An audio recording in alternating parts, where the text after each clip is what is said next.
Hey, YouTube, let's do this.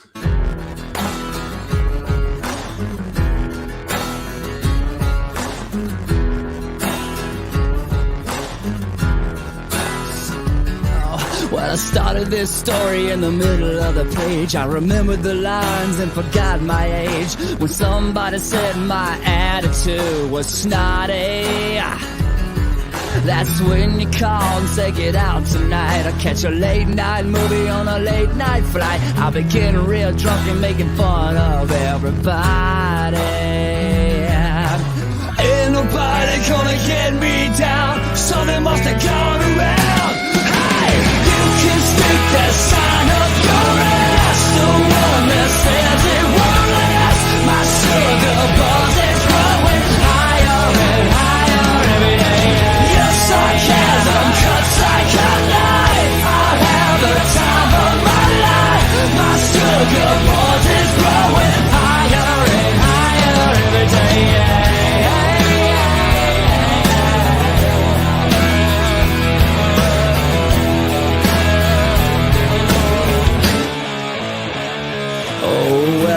To a party last Saturday night. You know, I think I got laid, then I got in a fight. I don't remember that much, but I think I liked it. I saw some band called Roses and Sake, and they brought back the rock and the singer was cocky. 2 years later, I'm sure they'll forget about it. Ain't nobody gonna get me down. Something must have gone around. Yeah, you can stick that sign up your ass. The one that says it won't last. My sugar buzz is growing higher and higher every day. Your sarcasm cuts like a knife. I'll have the time of my life. My sugar buzz is growing higher and higher every day.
And hey, everybody, welcome to Squatch Talk.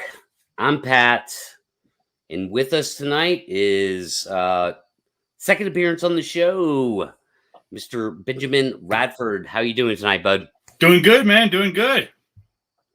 Cool, man. Thanks for coming back. I appreciate it. I know that Sean also just had you back on the show. Yeah, I've been talking about Bigfoot recently. Yeah. And so that's cool, man. Like, I watched the show, and again, man, I saw a lot of stuff I liked, a lot of stuff, kind of music to my ears, being again skeptic in the Bigfoot world myself, but swimming kind of deep in these waters, man. But so a lot of stuff I liked, and a couple of things I want to address, of course. Cool. Because again, back to the gatekeepers sort of like narrative, man. It's gonna be real hard to find actual gatekeepers in the Bigfoot world unless you want to get YouTube and Facebook involved. Yeah, well, I mean, that's one of the problems, right? Is that we talked about this on the show last time? Is that is that you have all these people, many of whom are intelligent, reasonably well informed. They mean well, but they're just throwing this stuff out there, and nobody's really taking the time and effort to try and sort out the hoaxes from the good information. There are some. I mean, I mean, Coles. Steve Coles. Yeah, sure. I mean, there's. I mean, I don't want to example. overstate. I mean, certainly there's a handful of them, but I mean, that's. Yeah. I mean, but when you compare it to the number of people who either consider themselves to be Bigfooters or experts or whatever else, I mean, frankly, I would argue that it should be up to the more prominent people like Moneymaker and Meldrum and others. They should be far and above, on top of everything. They should be in charge of saying, look, I have some credentials, I have some background here. This stuff is garbage. This stuff isn't. But unfortunately, they've abdicated that responsibility, in my opinion. Sure, and I mean, so I'll address that real quick. I mean, Moneymaker, dude, it's all in the name. He's a television person. Like, he was on a successful Bigfoot television show. And so that's who that guy is. He's not going to step up to the plate and vet anything or be a gatekeeper. If anything, he just adds to the false narrative. Yeah, I mean, and that's again that's one of the problems where you would think you have these people, these sort of hangers on, and it's like again it's like I just get frustrated when people are sort of, they want to be part of the Bigfoot community, but they don't want to put in the time and the effort to try and weed out the good sightings from the bad. And you have organizations like the BFRO, which they have the name, right? I mean, this is, we've seen them quoted in news organizations as if they're, the world's, and I have to explain to people like, I mean, I've dealt with the BFR on occasion. More often than not, it's because I will follow up on a sighting that they're calling a class A or whatever the hell it is. Right. And it's often just garbage. And it's self-evidently garbage. And I'm like, come on, man. It's like, you're holding yourself out to have some credibility, then step up to it. But it's a closed system, right? They have their fans, they have their, and that's fine. I mean, I'm not here to throw a turd in the punch bowl. I'm just trying to get people to do better research. Sure. And I'll say this, Matt makes a good point, is that, in my opinion, it's not up to us, it's up to the viewers of our channels. And there is that element, dude. It's like, there's an incentive. If you fill people's plates full of what they want to gobble up, there's an incentive to do that. And it may all be based on false narrative or even hoaxes. And so there's so much of that. It's really hard to tackle. I would disagree with that premise. I don't agree with this notion that it's up to people to figure it out. I mean, when people, as we talked about before, I've done lots of investigations. I've written 13 books, whatever. And a lot of my books are about case study investigations, chupacabra, lake monsters, lizard man, take your pick. And when people pick up my book and hopefully buy them, but if they want to read it anywhere else, that's fine. They should know that I have, I'm not just going to say, I don't know, you figure it out, right? To me, that's my responsibility as a writer and a researcher. My job is not to scour the internet, cut and paste, put this stuff out there and say, well, shit, I did my work, you figure it out. No, that's my job to have some credibility as somebody who has background and expertise in it, and say, look, here's this information, here's what I researched for it, and you can believe me or not, you can accept my conclusions or not. But I profoundly disagree with the idea that it's acceptable to just say, hey, man, here's what they said, because if that's your position, if your position is that all you're doing is being a data aggregator, then what's the point, right? If people can't come to you and say, you're an expert, there's a reason I'm going to your website, there's a reason I'm following you over else, give me your opinion. What do you think about this? And your answer is, oh, not going to say anything. That's up to you. Then you're not doing your job, frankly. No. Because as an investigator and a researcher, it is my job to tell you. Now, again, I'm not telling you what to think. You can disagree with me all you want and offer different conclusions. But I don't accept this sort of like throw shit against the wall and see what sticks and let them figure it out premise. I don't accept that at all. Can you hear Ben? Can you hear me? Okay, yeah, I'm good. I think I'm good. Yeah. Okay. Sorry, I had a little Wi-Fi drop. So I think what Matt was saying, and I will clarify, I think I'm allowed to speak for him, is that I think he was saying something a little different along the lines of trying to encourage critical thinking in the Bigfoot world in order to negate gullibility. So that there's a lot of bullshit channels out there, sure, that kind of spew false narratives and will have hoaxers on, sure, and they'll frame things as obvious bullshit as Bigfoot. And I think what Matt was saying is that it's up to the viewers to like learn better critical thinking skills and not be so gullible and not fall for bullshit channels like that. Well, I mean, is it up? I mean, sure. I mean, it's up to the, is it up to the audience to sort out? I mean, look, I mean, it's sort of like saying if you go to a public school or a private school or else, and the teacher goes in there and says, "Hey, class, students, we're going to learn about X, Y, and Z. Spend 20 minutes on the internet, find some stuff, and you figure it out." That teacher's not doing their job. Part of the job of a teacher, an expert, is to help guide somebody through the information and to say, okay, well, hey, Susie, I see that you came across some information by some guy named Todd Standing. Let me tell you about Standing. Yeah. And so again, I mean, I'm not trying to rain anybody's parade here, but I mean, yes, at the end of the day, it is up to the average person to become better critical thinkers. But the idea, but I mean, that's again, to my mind, that sort of is very close to just basically abdicating your responsibility as an expert, as somebody who's personally, I mean, look, if you are putting yourself, not you particularly, but if someone is putting themselves out there as, well, I've been researching Bigfoot for 12 years now, I did this, I did that, then the question is, okay, well, what have you learned during that time? Among all these investigations and all these credentials that you're claiming to have expertise as background in Bigfoot, what is all this adding up to?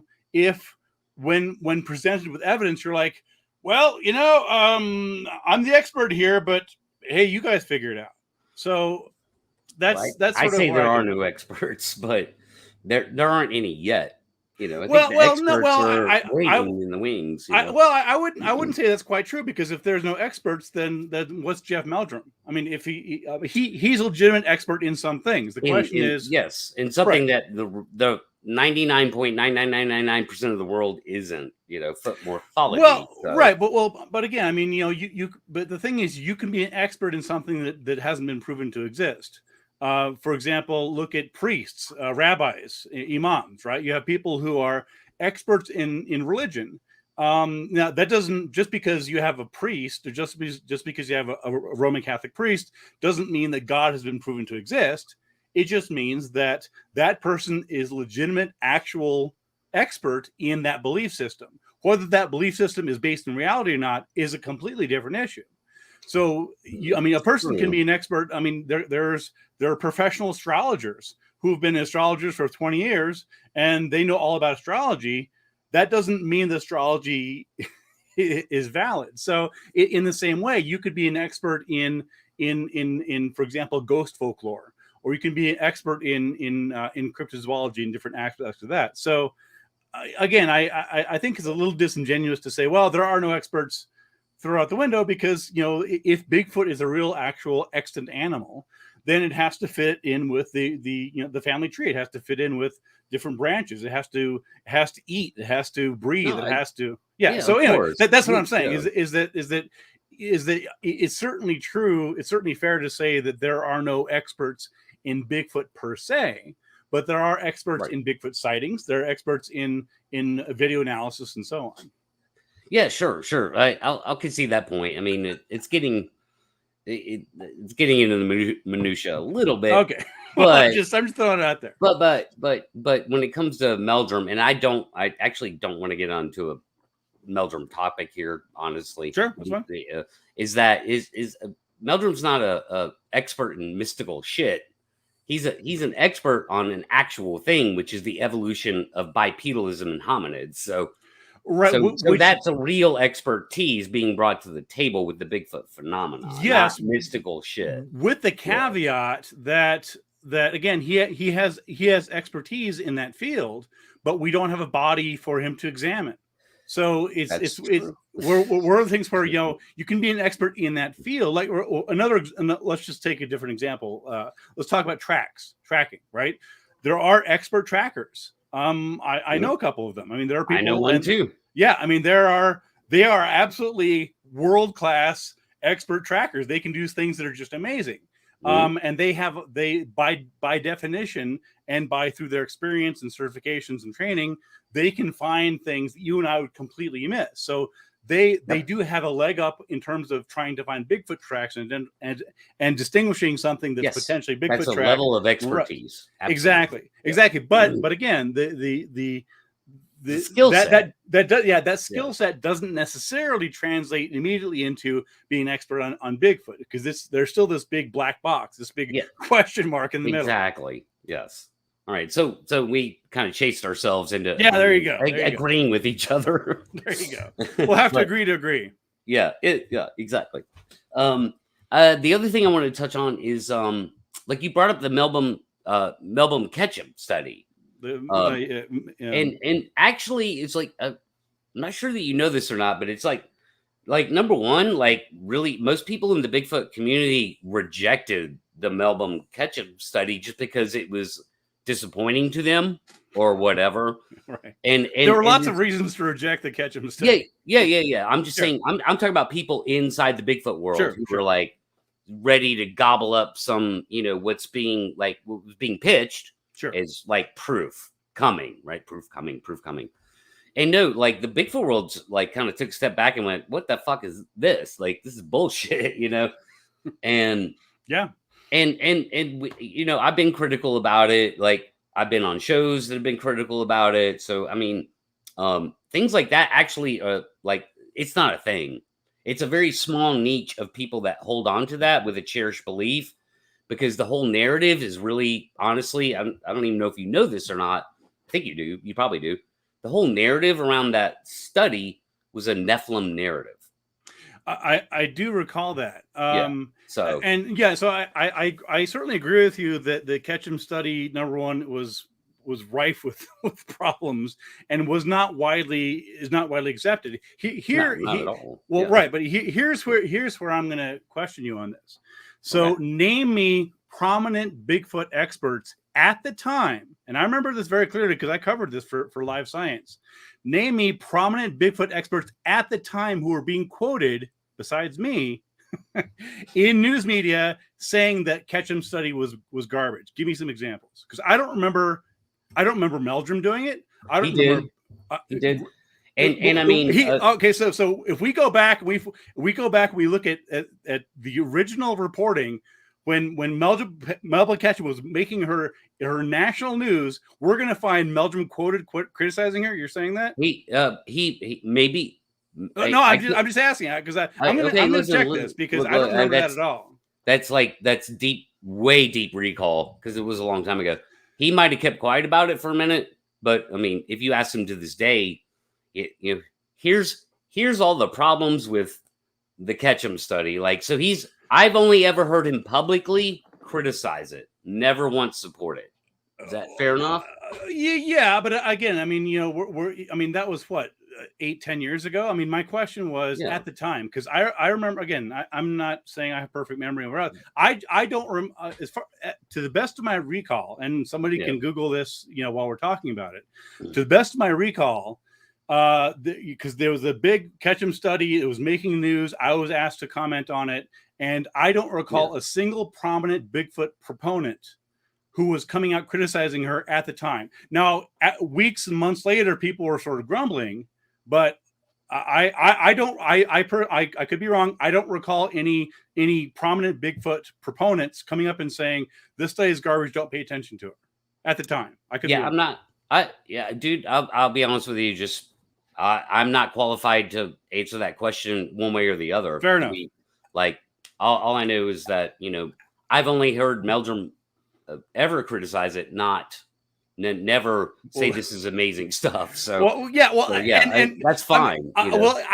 That's wonderful. I would point out that that's a pretty low bar, because the Ketchum study was so bad that Meldrum would have been like mortified to it was so self-evidently garbage science and junk science that you didn't need to have a PhD in that to know this was junk. But anyway, I'm glad he finally got around to it.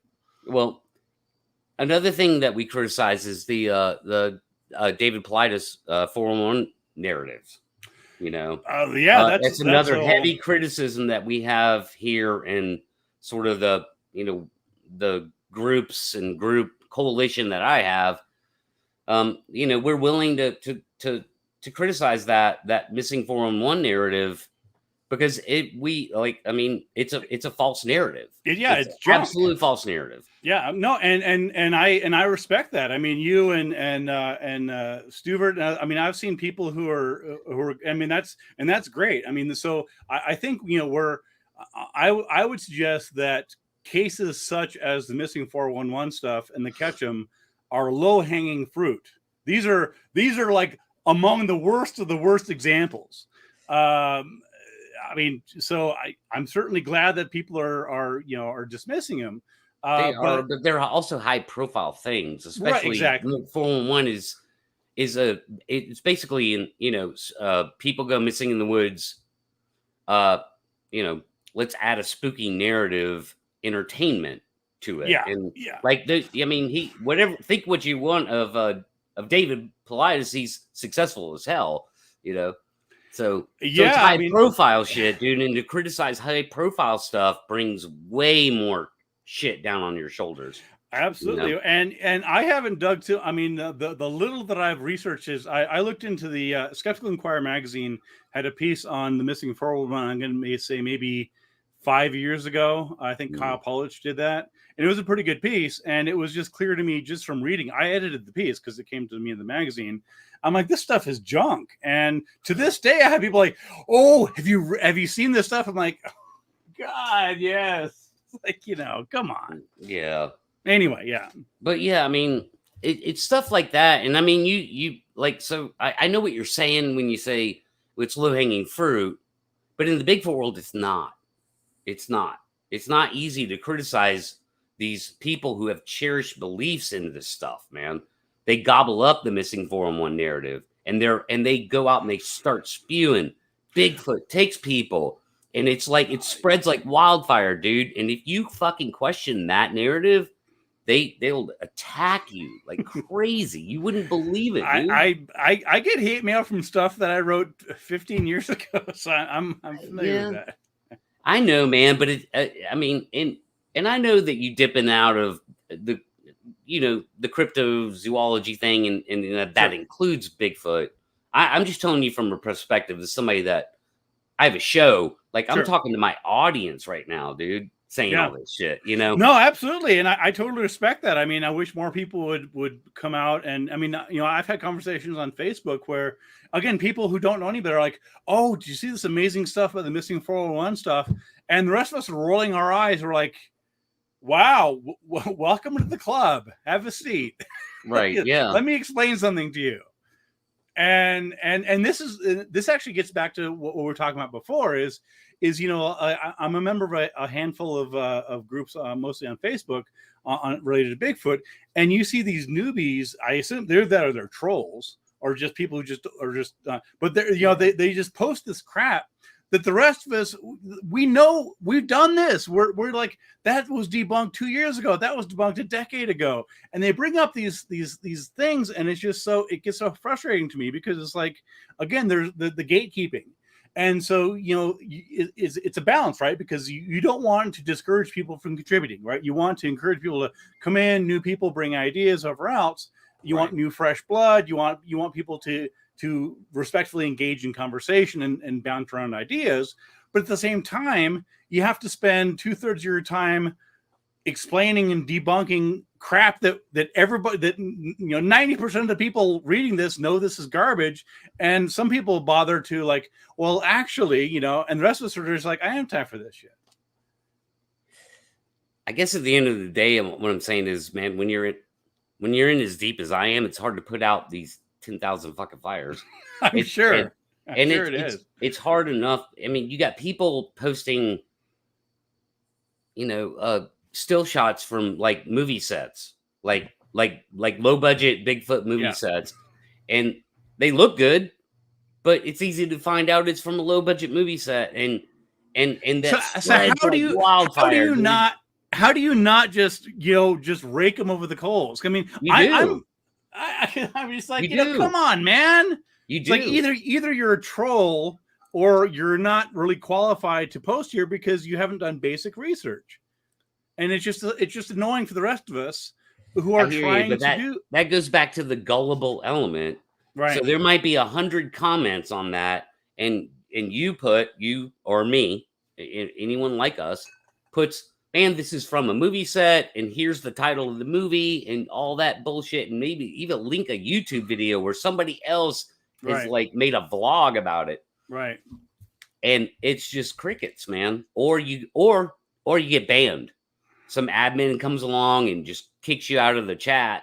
Right. And so it's like, why bother? Why bother? Right. And so, so if people like you and I don't, so here's the problem, right? If people like you and I don't take the time and the effort, in some cases, because, people, and it's like, are you a troll, or do you just not get it? Or are you just such a believer that you think that anybody that,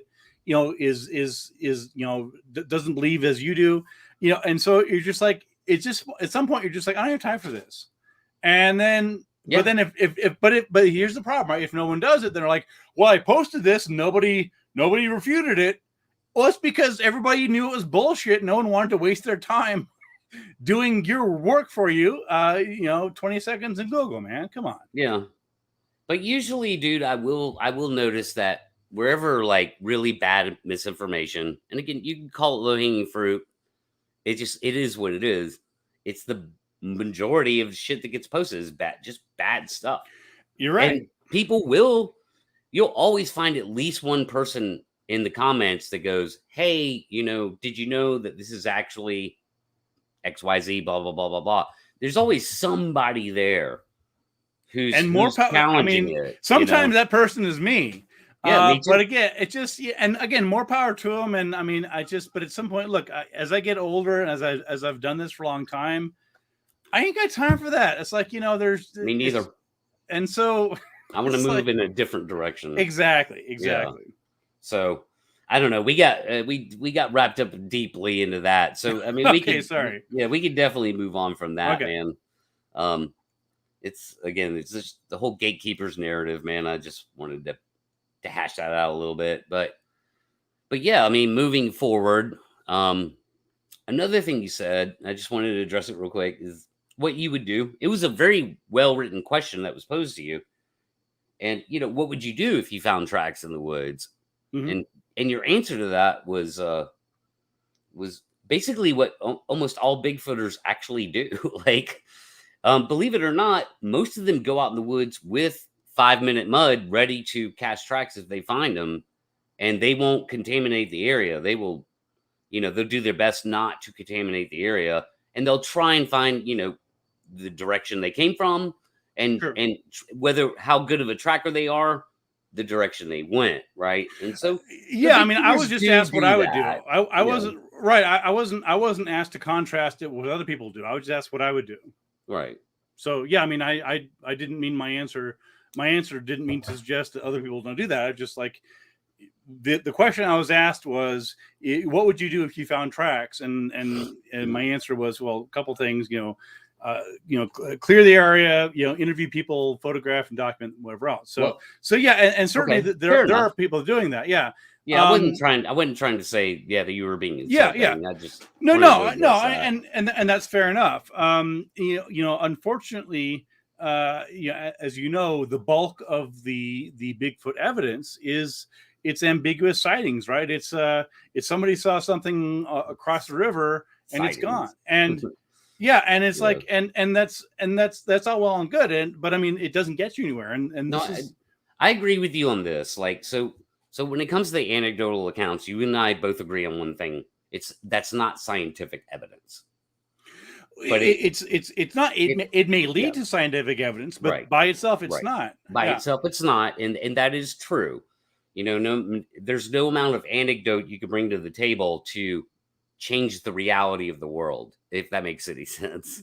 Yeah, I Um, mean, yeah, it's not as if 30 people or 100 people all agreed on some facet of Bigfoot, then suddenly that that becomes manifests as right. reality. That's not how it And that's works. where the concept of anecdote is not evidence in scientific discovery. Right. Um, Yeah. I mean, yeah, so anecdotes and as I said before, anecdotes and sightings can lead to evidence. I mean, they're a correct. great starting point, I but agree. they're not a Mhm. finishing point. And this actually gets back to one of the other topics that often gets brought up in terms of the pseudo history or the false provenance of Bigfoot sightings. And this was touched on the last time about people who say, well, they bring in like Native American myths and legends and Wendigo and all these other all sorts of things. And the point that I was making was that you can't necessarily translate, First Nations or Native American Indian stories as being actual literal eyewitness accounts. That oftentimes they're referring to spiritual creatures, supernatural creatures. But let's just say for argument, let's just say that you could argue that they actual were literal eyewitness accounts. That's not accurate, but let's just say it's true.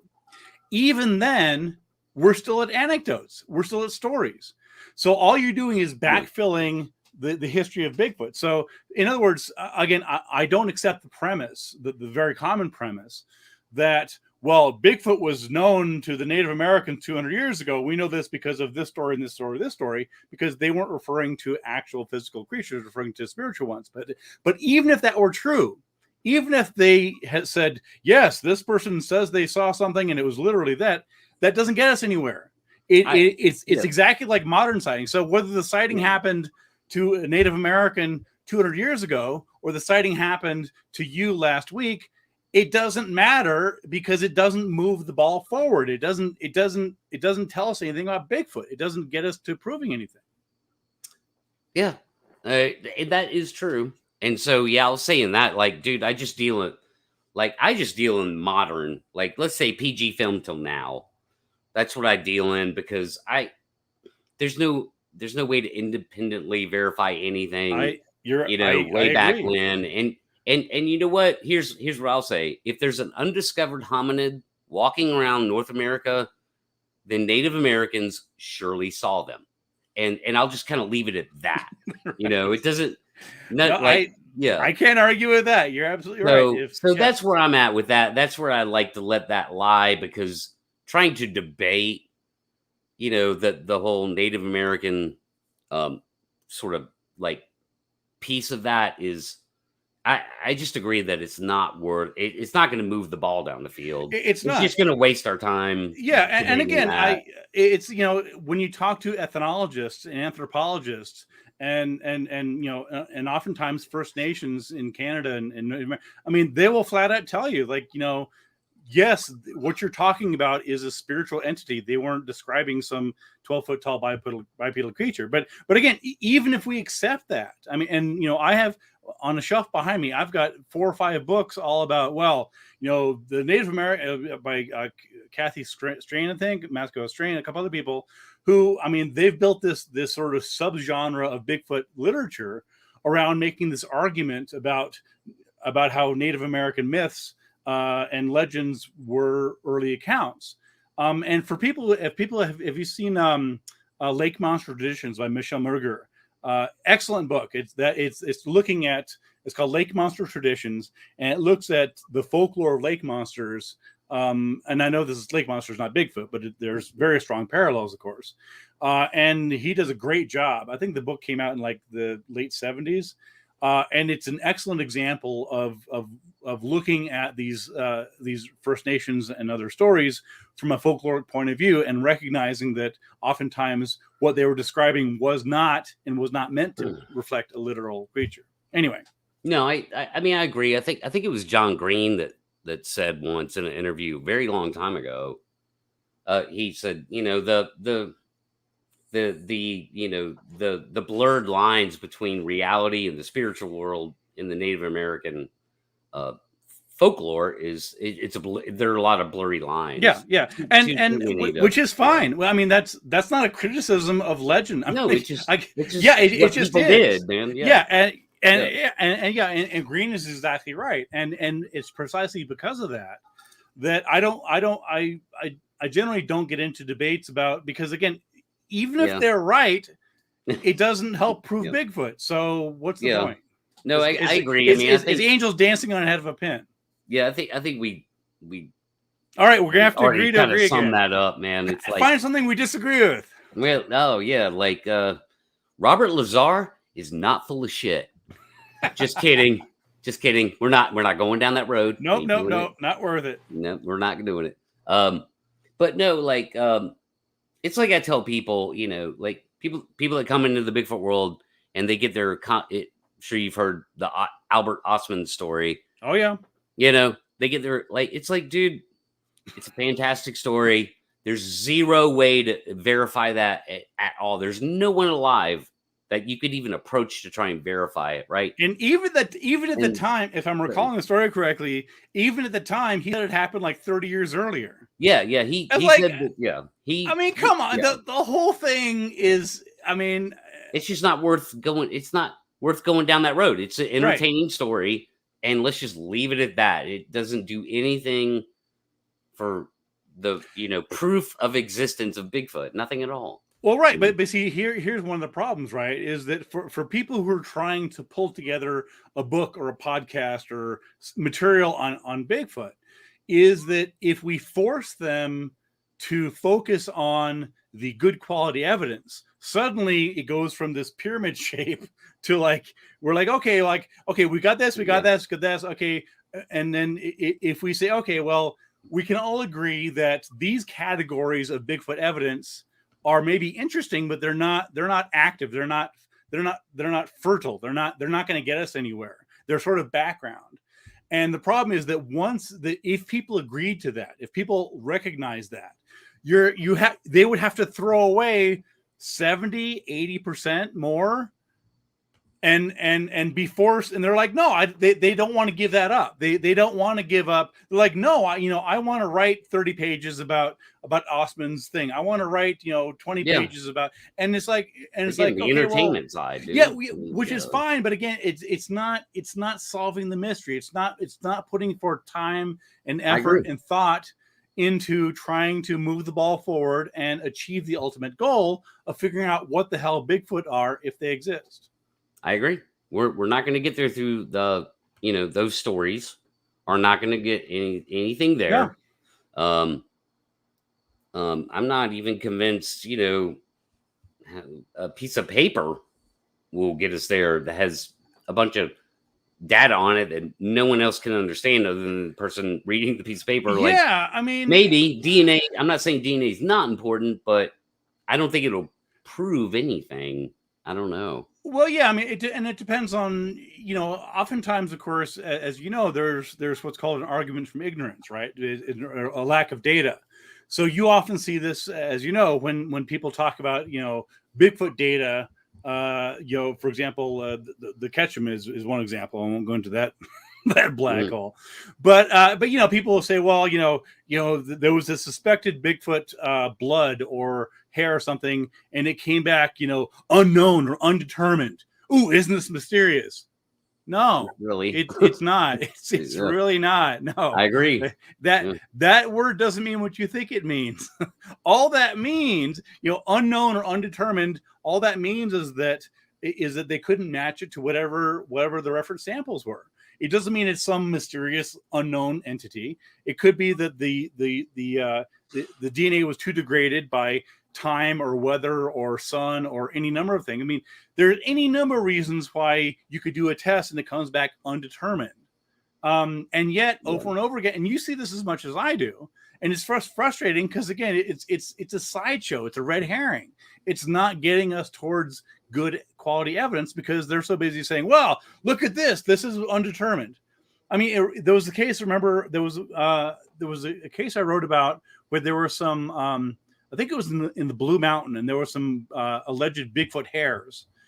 And they sent these hares out to a couple different places, including, I think, the FBI, a couple other places.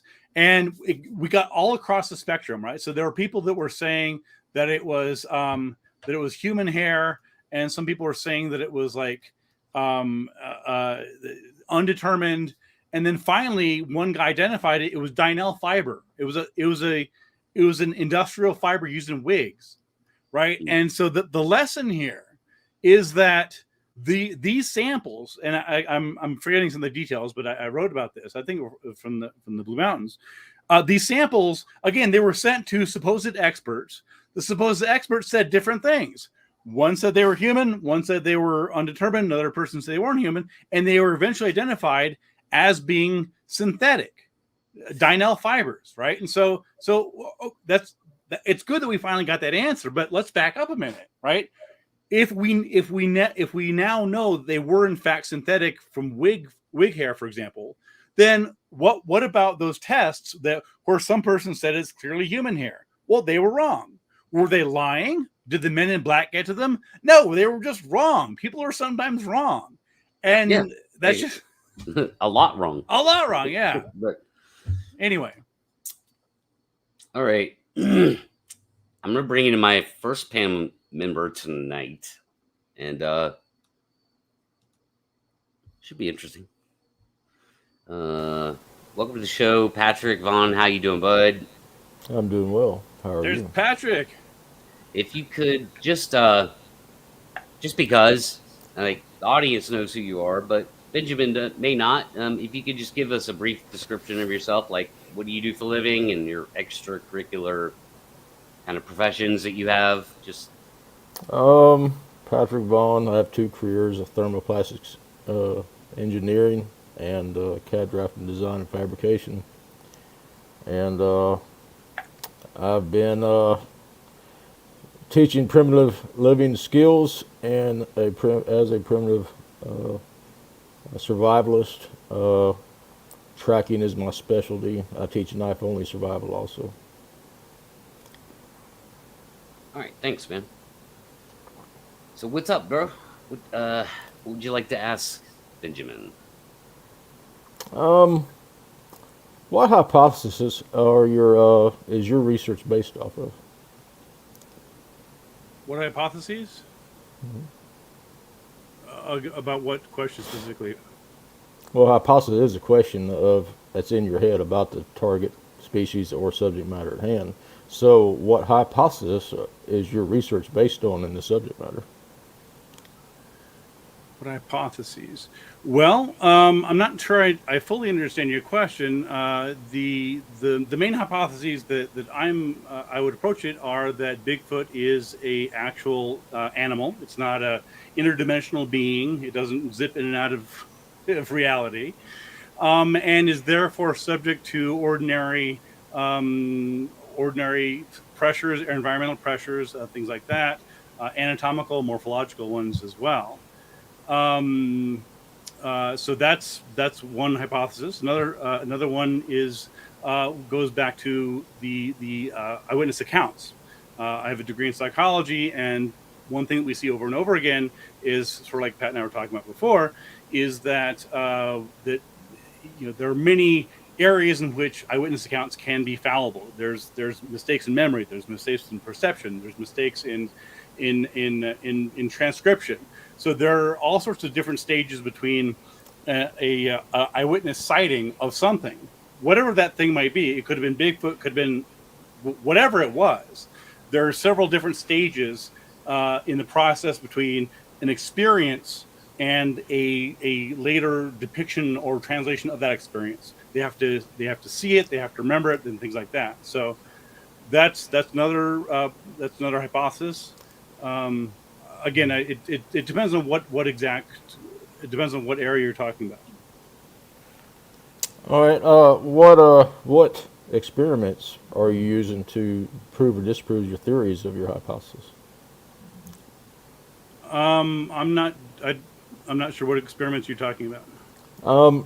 Are you going out in the field? What kind of research are you doing? Are you going out in the field to try to prove or disprove their existence or whatever your hypothesis is? No. I don't try to prove or disprove. That's not actually how science works. So science works by gathering evidence and following the evidence to the conclusion. So if you go out into the field trying to prove or disprove something, then you're starting with the answer and trying to collect evidence to support that conclusion. So I don't go into the field trying to prove or disprove anything. So you don't try to prove or disprove your own hypothesis then? Well, I'll just take one example. Like, so the example I gave about my hypothesis would be that Bigfoot is a actual organic animal, and not an interdimensional being or whatever else that might be out there. No, that's a premise. So no, I don't do experiments trying to prove that it's a real animal. I'm not sure how you'd even do that. Okay, well, it just leads me into more questions. Thank you. It's fascinating. I do love your hypothesis. Yeah, So- I mean, maybe I'm misunderstanding your question, but I mean, yeah, I don't try and prove or disprove the existence of Bigfoot. I don't. That's not what I do. Well, it's not about proving or disproving the existence of Bigfoot. It's about your own hypothesis and your own field work to support or debunk your own hypothesis, which is perfectly legitimate in the scientific world. Right, but again, the only two hypotheses that I offered that I'm operating on. Number one would, again, that Bigfoot is a known animal, and so again, that's an assumption that I'm working from. So, and of course, that's an assumption that Jeff Meldrum is working from. That's an assumption that Jimmy Chilcott. I mean, that's sort of a widely accepted. And of course, there are people, as we all know, who think that Bigfoot is not a living, breathing animal. That it's so again, I don't know how I or anyone else would do a controlled test to prove that it's living and breathing or not. And the other example I gave of my hypothesis was looking at the psychology of the experience, because the bulk of Bigfoot evidence offered is eyewitness accounts. It's reports. It's someone says they saw something, and because of that, so in terms of that side, that particular hypothesis, that has been tested many times. Elizabeth Loftus, for example, there are dozens and dozens and dozens of studies that have looked at different factors in eyewitness testimony, from psychologists, from investigators, and so on. So that's one example. Well, I mean, for me, that answer actually answers itself in all the stressful situations such as war and other things. Say, like, you had 10,000 soldiers reporting back that there are Holocaust camps with all these starving people and dead bodies and ash. And guess what happened when the camera showed up? They filmed exactly what was reported by all these war-torn veterans, stressed out minds that witnessed this and described it accurately. So if you go back through history and look at all these different accounts where this was reported and then the camera showed up and that's what it was, then that actually kind of leads credence to eyewitnesses being extremely credible, even though if say 30% of them described something different, they still didn't report a wild kangaroo running around. I'm not sure where the idea of a camera crew came into it. When we're just talking about ordinary people. We're talking about minds. You're talking about people being able to recall encounters. All right, encounters, stressful encounters come in many different forms, not just Bigfoot. It can come in, coming across, kill bodies, killing fields in war, skirmishes, things like that, and people reporting these things. And then, a camera crew shows up and shows that same thing that was reported. So the people that were there, that were stressed out, the same as stressful, the stress of a Bigfoot encounter can cause as well. You have two parallel, right there, stressed out people recalling encounters of something that's not in their norm or their wheelhouse, and describing it accurately. One of them is a Bigfoot encounter, and the other one is, CNN goes in and films these bodies and all this crap going on, which is accurate to the encounter reportings by all the people that are stressed out. So when you start talking about minds being inaccurate, I let history actually answer that, and I would say they are accurate within at least 70% of 90% of the information, and Yeah, that is, yeah. I get. I'm not really sure. I mean, I never suggested that humans aren't don't remember things routinely. I mean, the question was, Yeah. is Well, again. I was just putting data out towards the hypothesis. Well, right. Well, again, there are literally hundreds of studies that describe the ways in which people can misperceive and misremember things. I mean, I got a shelf right there. I mean, so that's common knowledge among psychologists and others. So I mean, so you're bringing in like stress and cameras and stuff, and that wasn't really part of. Well, I don't know if you know, but my first encounter cost me 2 years of nightmares. That's stress. Mm-hmm. Okay, I recalled it to someone who was interviewing, a professional interviewer that reads body language, and who was trying to debunk me, and says, this guy's not full of shit. This guy's telling you exactly how it happened. And then there's a common misconception that people try to throw out there that, oh well, people are stressed and they can't remember correctly. They're seeing a bear when it's, or they're seeing a bear when they think it's a Sasquatch. So the hypothesis of what you're talking about, the psychology of all the anecdotal evidence and the recall, I was just putting it out there as a data point. Sure. Yeah. I mean, yeah. I certainly. People, under stress can recall different things, and yeah, I mean, I wouldn't disagree with anything you said. All right. So as far as your research goes, walk us through exactly how you research and what you're doing, because I'm fascinated with that. Well, it depends on what exactly. I research a great many things. So I research a specific question. So, for example, if someone puts forth a claim, then I would go investigate the claim. So the approach that I take depends entirely on what's being claimed. So if you can give me an example of what's being claimed, I can tell you how I would go about researching it. Okay, so you go ahead, Matt. Sorry. Yeah, can we bring Matt into the show? Hey, Matt. He just feels awkward. No, no, not at all. I was just enjoying the conversation. I think the way, and Ben, it's a pleasure meeting you, by the way. Thank you. You too. My background was 24 years newspaper, last 14 or so network television, worked for NBC. So 36 years total. College interest was anthropology, archaeology, Florida archaeology, underwater archaeology, all of the above. Cool. No biblical, though. So I did not know you by name, but now that I went to your website and a couple of your articles, I remember reading some of this stuff now. I think, Pat, where you might be misunderstanding him on the hypothesis part of it is that... Patrick, sorry. I think what's happening, or what I see Ben more as a journalist. And he's not going to have hypotheses per se like you who are out in the field doing experiments. He's simply reacting to things he hears, things he reads, and goes about it as a journalist. Am I wrong there, Ben, or is that what I'm hearing? No, that's about right. I mean, basically, the approach that I take as an investigator is I avoid what's called anomaly hunting. And we see anomaly hunting everywhere. It's especially prevalent in ghost investigations. We also see in Bigfoot wherever else.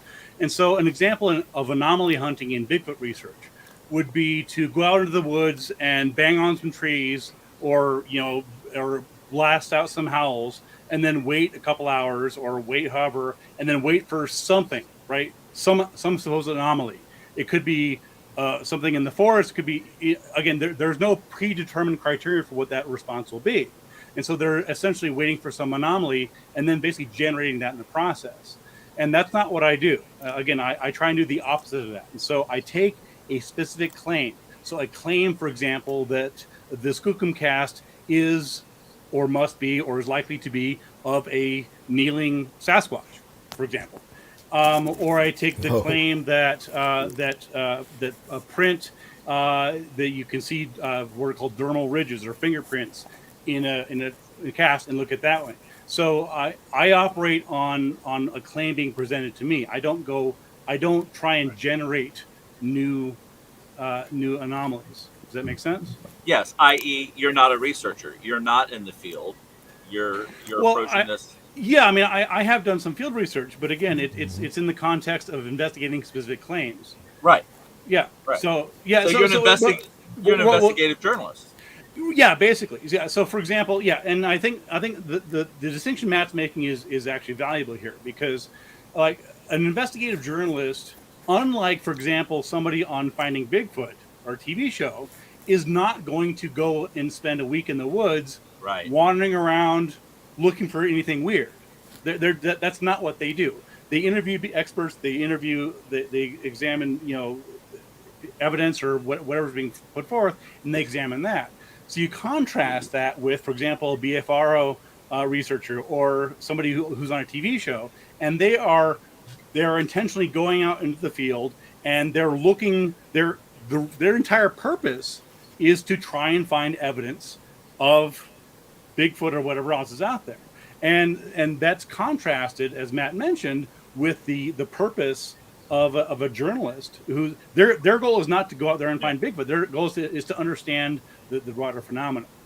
Okay, let me ask you this: if you find evidence of Bigfoot, even if it's trace evidence or prints, I mean, who do you go to that with? Because plenty of people have found tracks and cast them.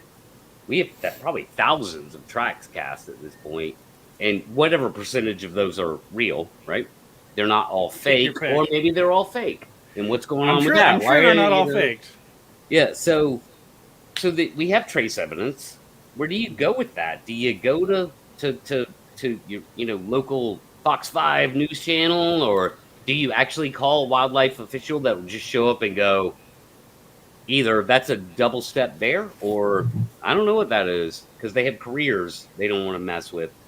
So where do you go with any kind of evidence, dude? I mean, when you have people who are out in the woods who can actually track these things, can't get too close to them, but you can track them. Well, no, you should. I mean, if you want to solve the mystery, you need to go get close to it. Yeah, absolutely. Yeah, I'm telling you, dude, if you want to solve this mystery, you need to get close to them. You can't. They won't let you, man. Well, and then you wonder why you're not solving the mystery, because you're not willing to go get close to them. Like, to answer your question, right? To answer your question, look, it depends. It depends on the evidence, right? So, for example, if it's potential DNA evidence, you could send it to Melba Ketchum, who will then just make a mess of it, or you can send it to somebody like Todd Disotell, who has done DNA analysis on there, right? He has NYU. Or you can send it to somebody like or if it's a track, send it to Meldrum. So the point is, there are people with some credentials who are willing to look at this. So I don't buy this decades old argument that there's all this mountains of evidence and the mean skeptics and scientists are refusing to look at it. I don't buy that at all. All the people you just named, dude, they are getting evidence into them constantly. And that doesn't mean all that evidence is good, but whatever percentage of that could be good, nothing's come out of that. And like chicken and egg thing, I mean, what are we saying? Like, it's just not evidence at all? I'm trying to say, I think there is evidence. People are finding trace evidence. And again, if you're tracking one, that's not evidence you could send to anybody. That's your own specific knowledge of what you're tracking. Right. Well, it gets to what we were talking about earlier about there are types of evidence that are sort of background. They're not gonna move the ball forward, right? So eyewitness sightings, reports of Native American stories and legends from 150 years ago. It's all maybe interesting. It may all be totally true. That's not going to help us find Bigfoot. And by the same token, same thing with these blob squatch photographs and these tracks. I mean, again, I'm not knocking the tracks. If you want to make tracks, have fun, go out, take all the tracks you want, but just recognize that despite the little, would you say thousands of tracks, Pat? Despite the literally thousands of tracks, it hasn't resulted in any information that we know for a fact about Bigfoot. So I know that's right. No, I'm trying to flip that script. But I'm answering your question, right? Because that's it gets the chicken and egg thing. So my advice would be to recognize that the sorts of evidence that we're talking about that are being offered are inherently ambiguous. They're not gonna get us anywhere because they haven't gotten us anywhere in the past. So, I mean, again, if people want to go out there and look for Bigfoot tracks, have fun. I'm not. That's wonderful. I'm being sincere. Go for it. But then don't be surprised when we're not getting any more information. Patrick, he's getting tired of being sent for information, DNA evidence. I've tracked 28 of these individuals. All right, I've tracked up within 6 feet of them in the dark. You talk about upping your game, up your game. What do you use in your research to up your game for research that I can use in mine? I'd have to know more about your particular methodologies. I'm a tracker. Well, that doesn't tell me your methodology. I know lots of trackers, right? So the question is, if and again, I'm being sincere here. I'm not making fun of you. If you have tracked 26, 28 of these, then I've tracked 28 of them. 20. Okay, so in my 4 question. States. Okay, well, and again, in all sincerity, what do you have to show for it? A lot of experiences. Okay, well, a lot of tracks. Right, experiences aren't going to help us find these. But what the experiences? See, my whole thing on this is we got all these people going in cameras and we get every cameras going to the woods and not finding shit. Okay, as a primitive survivalist and using my knowledge of primitive survival and what they have to do to bring their primitive survival, and not go extinct up. What they have to do what they do and avoid us. Now the question is how are they avoiding this and answer all the questions of. I'm listening. I don't know. What is that? Not me. It's okay. I'm listening. Go ahead. I think it's Matt. Okay. Oh, the air kick on? I don't know. I hear talking and I hear something sound like a jet engine. Yeah, his air conditioner kicked on. Good. But I'm using what I know about primitive survival to gauge them and what they need in particular areas, in particular time of the year, to track them and to understand what are they doing to keep a barrier between us. How do you bridge that gap? What technology and what is the formula to bridge that gap? And the formula is quite easy, actually. Everybody thinks it's about being right next to them, 20 feet away with the camera, and it's not. All right, the formula is distance and them being there. Okay, because I've never been able to track within a quarter mile of them and them not know I'm there. All right, so you need to be able to film from at least 3/8 of a mile out, okay, and have visual line of sight to do so. Right. So to answer your question, I mean, if again, assuming that what you're saying is true, and I have no reason to doubt it, then the answer to your question is you use that knowledge and experience that you've gained from all these years of these encounters to help educate other people so that they can also triangulate and locate the animals. I mean, that's the answer to the question is you share your knowledge so that other people can learn from it and do the same thing that you're doing. That's exactly what we're trying to do.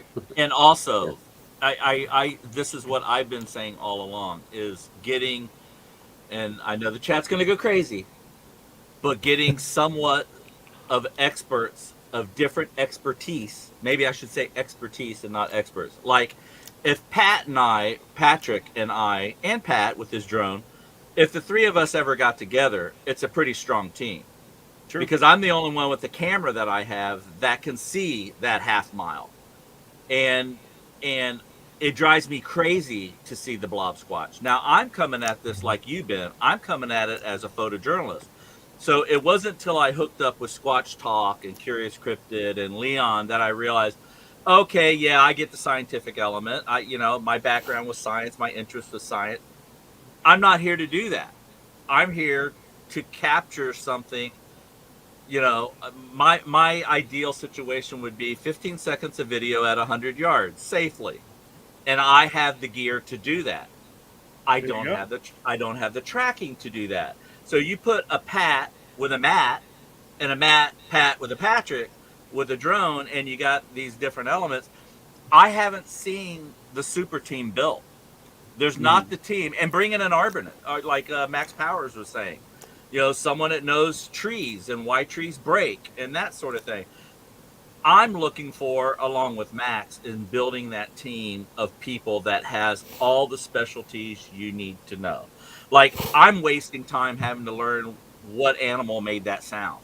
Right. See, Patrick's already past that. He's a tracker. He knows the animals. So, but I have set back like a journalist, or being forward like an investigative journalist, and tried going out in the field.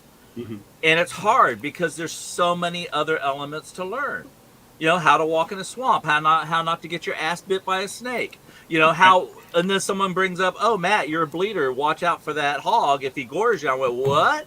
Right. So I'm learning all this other crap and realize maybe a kayak might be best for me until I hook up with a tracker like Patrick. So. Okay. No, I agree with you. Yeah. And let me say, I totally agree with you about the importance of bringing together an interdisciplinary team. Not a TV team. No, not a TV team, because I've done TV, and the people always behind you. They always want you to react, and these are not real investigations, hardly, because they're guided by producers. They're not guided by. They're totally produced. Yeah, we agree on that. Yeah. Okay, but so for example, the Dream Team, right? Well, let's look at the BFR, right? We talked about the Skookum cast, right? We had Krantz, we had Meldrum, we had Moneymaker and John Green, right? So we had at least 4 of arguably the world's top Bigfoot experts on this team. Can we agree on that? If those are okay, so and they were out there. So this Dream Team that Matt's referring to has been at least ostensibly brought together at one point, and they created this fiasco of the Skookum cast Bigfoot butt print. You had 4 of the world's top Bigfoot experts that laid this bait out for something to come along. Something ate the bait.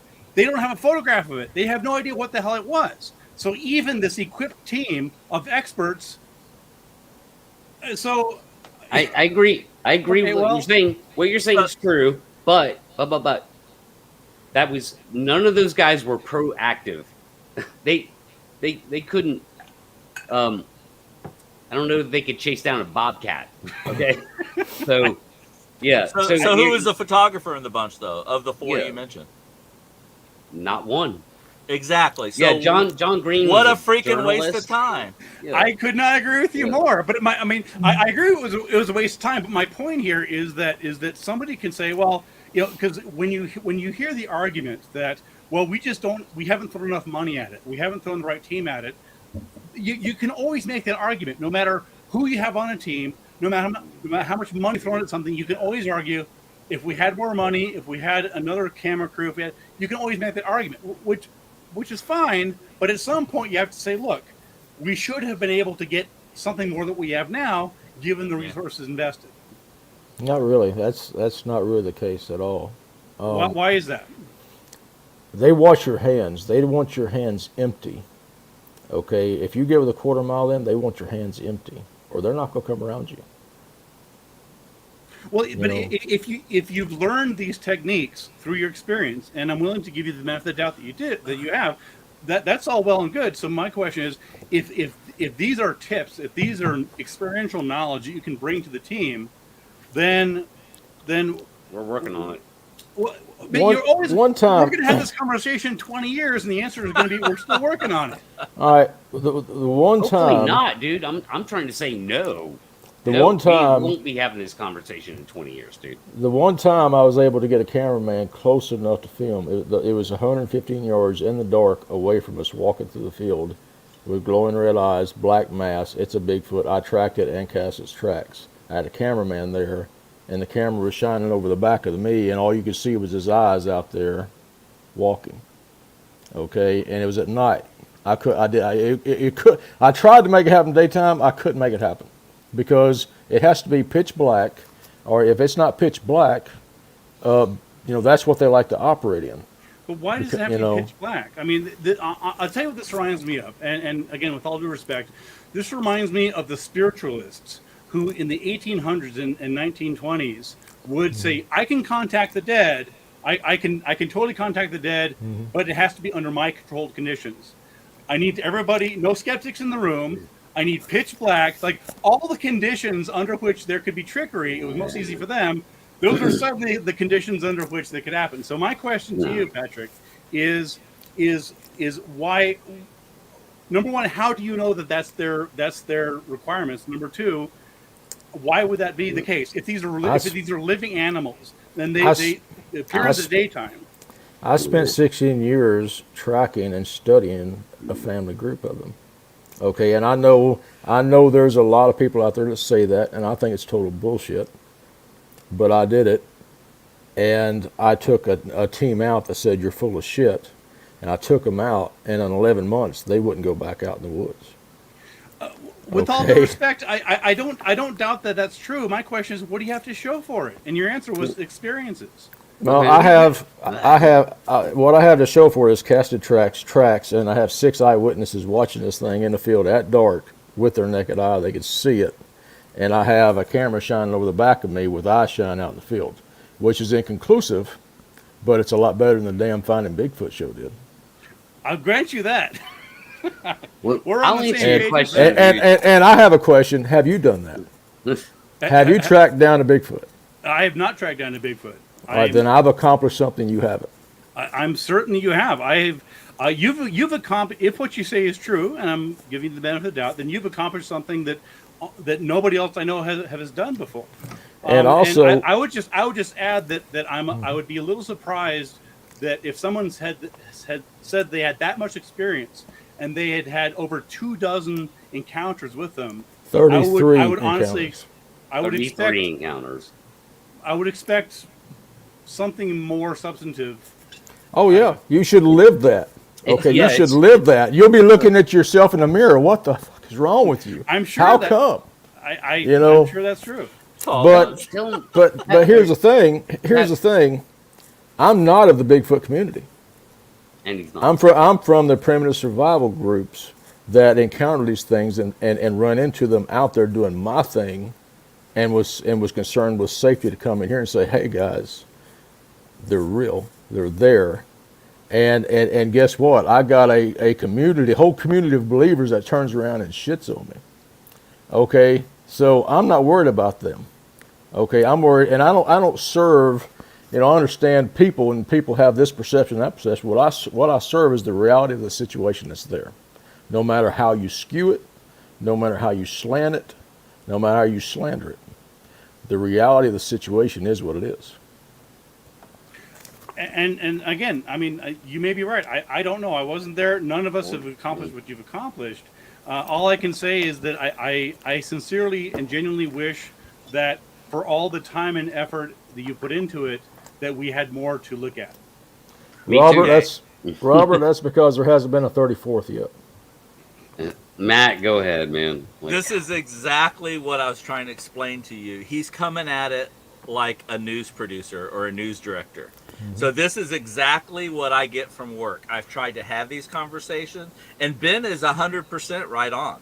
He's asking the right questions.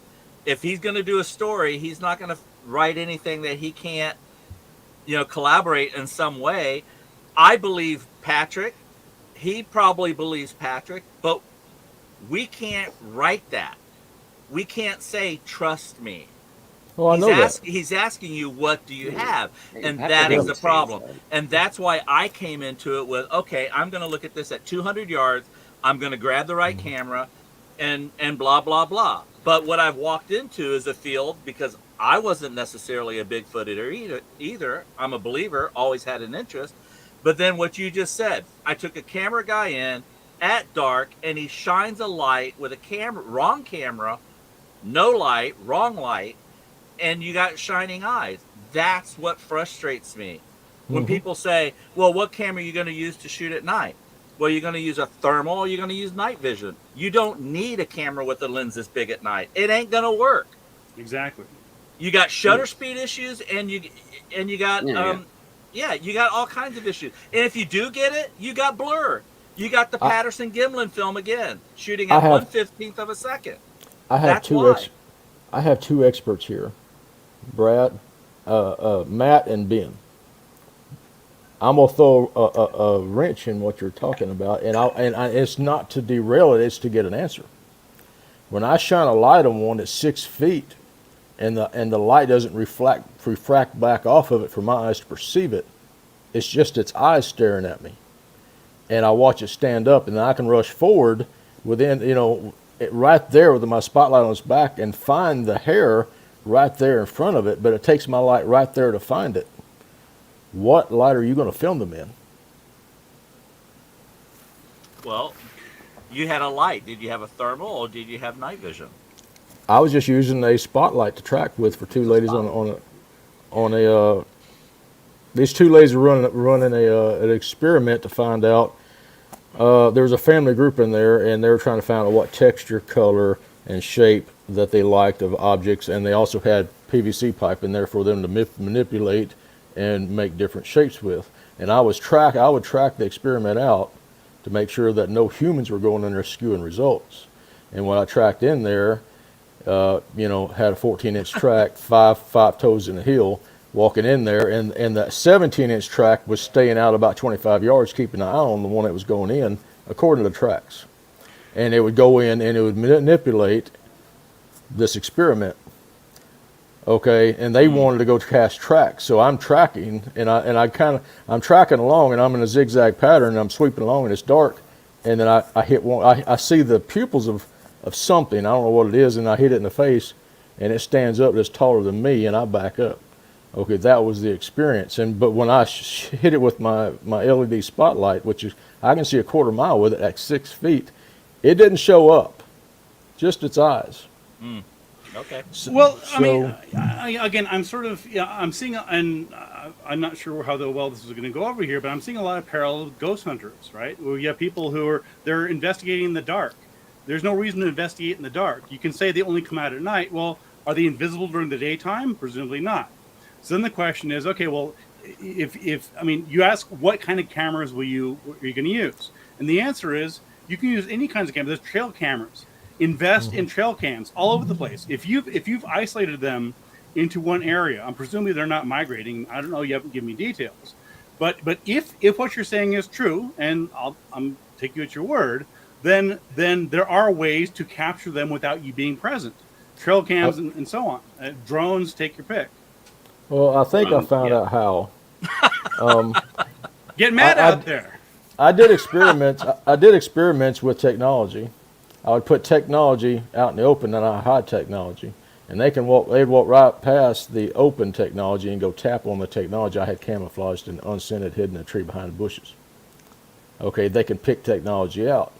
Well, that's great. That means that so if you're streaming this in real time, that you work with me, right? So you're saying that they'll go, that they're aware of what's around them. They're sort of quasi omniscient. I don't really know. But if what you're saying is true, and they're very tricky and clever routes, that doesn't mean that they can't be photographed. It doesn't mean they can't be videotaped. That's true. So what I'm doing, my next experiment is I have a vessel that I'm attaching a periscope to a trail cam, put it in an airtight vessel, and sinking the ground with just the periscope sticking up with camouflage, pointing to a trail crossing that I know they're running. And I'm bypassing the sensor by taking a picture every 60 seconds. That's my next experiment. Yeah, I mean, I think that's a good idea. I mean, sincerely. I mean, again, when the question comes up, when you have people that, and again, let's forget about the TV shows, because the TV shows are bullshit. They're not trying to actually solve anything anyway. But the one thing that TV shows can sometimes do some good work on is showing some of the technologies. Right? We've got high definition cameras. We got drones that are just amazing stuff. Pat knows this. I was on Josh Gates' show a couple years back, and we did some cool drone stuff. Amazing stuff, cameras. Matt knows this. So the point is that in 2021, we've got amazing technology. And I don't believe for a second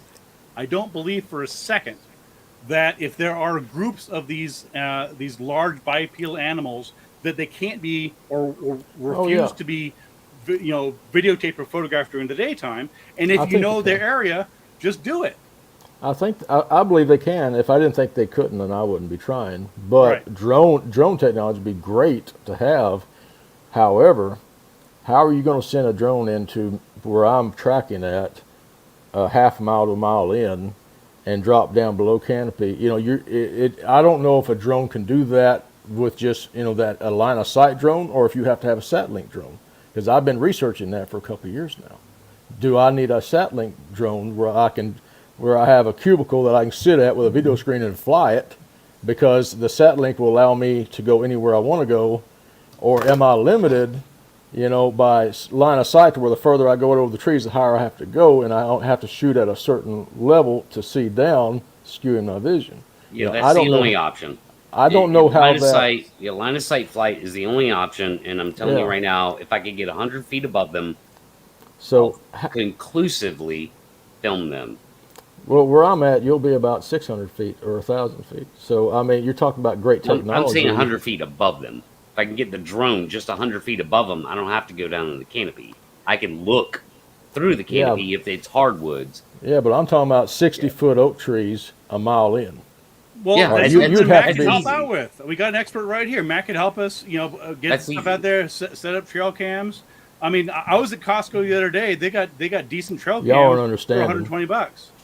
You're not understanding the problem with that, Ben, that most of the people out Bigfooting, almost all of them will say they can avoid trail cams for different reasons, and I've heard all the reasons. I'm looking at it and I'm thinking it's more of a card speed, triggering speed, because they all trigger at different speeds. It's all of it. Yeah, it's all of it, and I think you got to have decent equipment. And fast cards, fast trail cams. But here's the thing. The first step in all of this is with your Patrick. Because Patrick's the tracker and he knows where they are. The problem is the specialty guys aren't getting with Patrick. Unless you want to, I don't know the guys out west in that big group, and they got all these guys. When I see the guys, I see camouflage and I see machine guns. I don't see their technical expertise, so I can't speak on that. And I have not, and I can't speak on it. So I don't know what they're doing. But it starts with knowing where they are, and Patrick obviously knows where they are, and then moving in with technology from there. But setting up a wall of trail cams in any given area with, I would say 90% of the people out looking for Bigfoot don't even have a Bigfoot in their area. We're chasing shadows. We're chasing time lapse. We're chasing leaves flickering. I saw something the other day where they, went on this whole close up and it was a freaking leaf. I could see it with my own eyes. Right. And I've caught such leaf. I've done it myself. And that's where your expertise comes in. Well, there's a point when you shoot a leaf, it's black. It's black. And all of a sudden it flips like this, or your camera moves a certain thing. It catches the light and it goes green. And there's one split second. It's a green leaf. 99% on my belief, and I just went to the next film. Bring me the next film. No, I agree with you. All I'm saying is that I don't accept the premise that the reason we can't. I mean, at the point in which you're saying, well, we don't have good footage because they cleverly avoid footage all the time. Really? At this point, you might as well be saying that it's supernatural. I mean, if the argument truly not really, is, no, I think at this point really. You are, because at some point, lots of animals can sense EMF. Okay, so how? All right, let me ask you this, Patrick. How many animals, how many wild animals do you know that have not been photographed in the wild?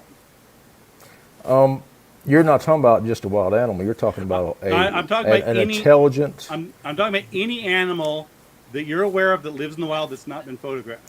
Well, you're trying to put them into the same category as something that's just meandering around and eating. And I know I'm not. I'm asking a very simple, direct question. You're saying, or let me just ask you this. I don't want to put words in your mouth. Are you saying that, as far as you know, these creatures you're talking about, these supposed Bigfoot, are the only animals in the world that we know of that had this ability to elude photography? No, the others do. They just don't have the awareness to do so. Deer sense EMF. Okay, there is conclusive proof that deer sense EMF, other animals sense EMF, but it's not like they put two and two together. Okay, they don't have the cognitive skills and the awareness to put two and two together. Right. I tracked three of these things. I tracked three of these things down a river. They circled around a camera that was known to be there, and went down the other side of it, and then crossed the opening 200 yards the other side of the camera. Now, how did they know that camera was there? Right. So your answer to my question is, as far as you know, Bigfoot is the only animal that has this ability to elude photography. I didn't say ability. I said intelligence. They haven't. Talent. They haven't. Whatever. I mean, I'm just trying to get a straight answer out of It's you. pretty obvious. I know they're there, and I know the camera's there. And what you're getting at is a very perplexing question that was asked a long time ago that I've been working on the solution to. And I've put technology out there to see if they walk around technology, what light they come into, will they find hidden technology. I've had them find hidden technology by tracking them. Okay, well, then you've answered my question. You've answered my question. Your answer is that Bigfoot is the only animal that has this ability. That seems to be the general community's response. All right, and my question to you is, how is that different than claiming it's a supernatural entity? How is that different? Well, there's a difference. Number one, octopus are very supernatural. Octopus are not supernatural. They're adorable. That's what they are. They are supernatural, and I get it's subjective, but cuttlefish are cool. I don't know if you've seen cuttlefish. They're even more. I'll say this, dude. I'll say this to answer that question, even though it wasn't directed at me. Bigfoot has not eluded photography. They have been captured on film. So you're contradicting Patrick. Let's just be clear about this.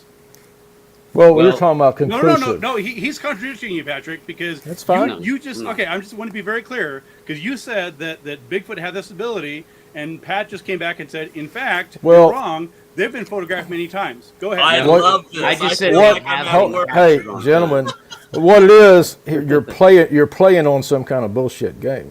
Okay, I didn't say. You asked if they could elude cameras. Okay, he said that they've had video footage shot of them. Yeah. That's two different things. So what footage is not caught on camera?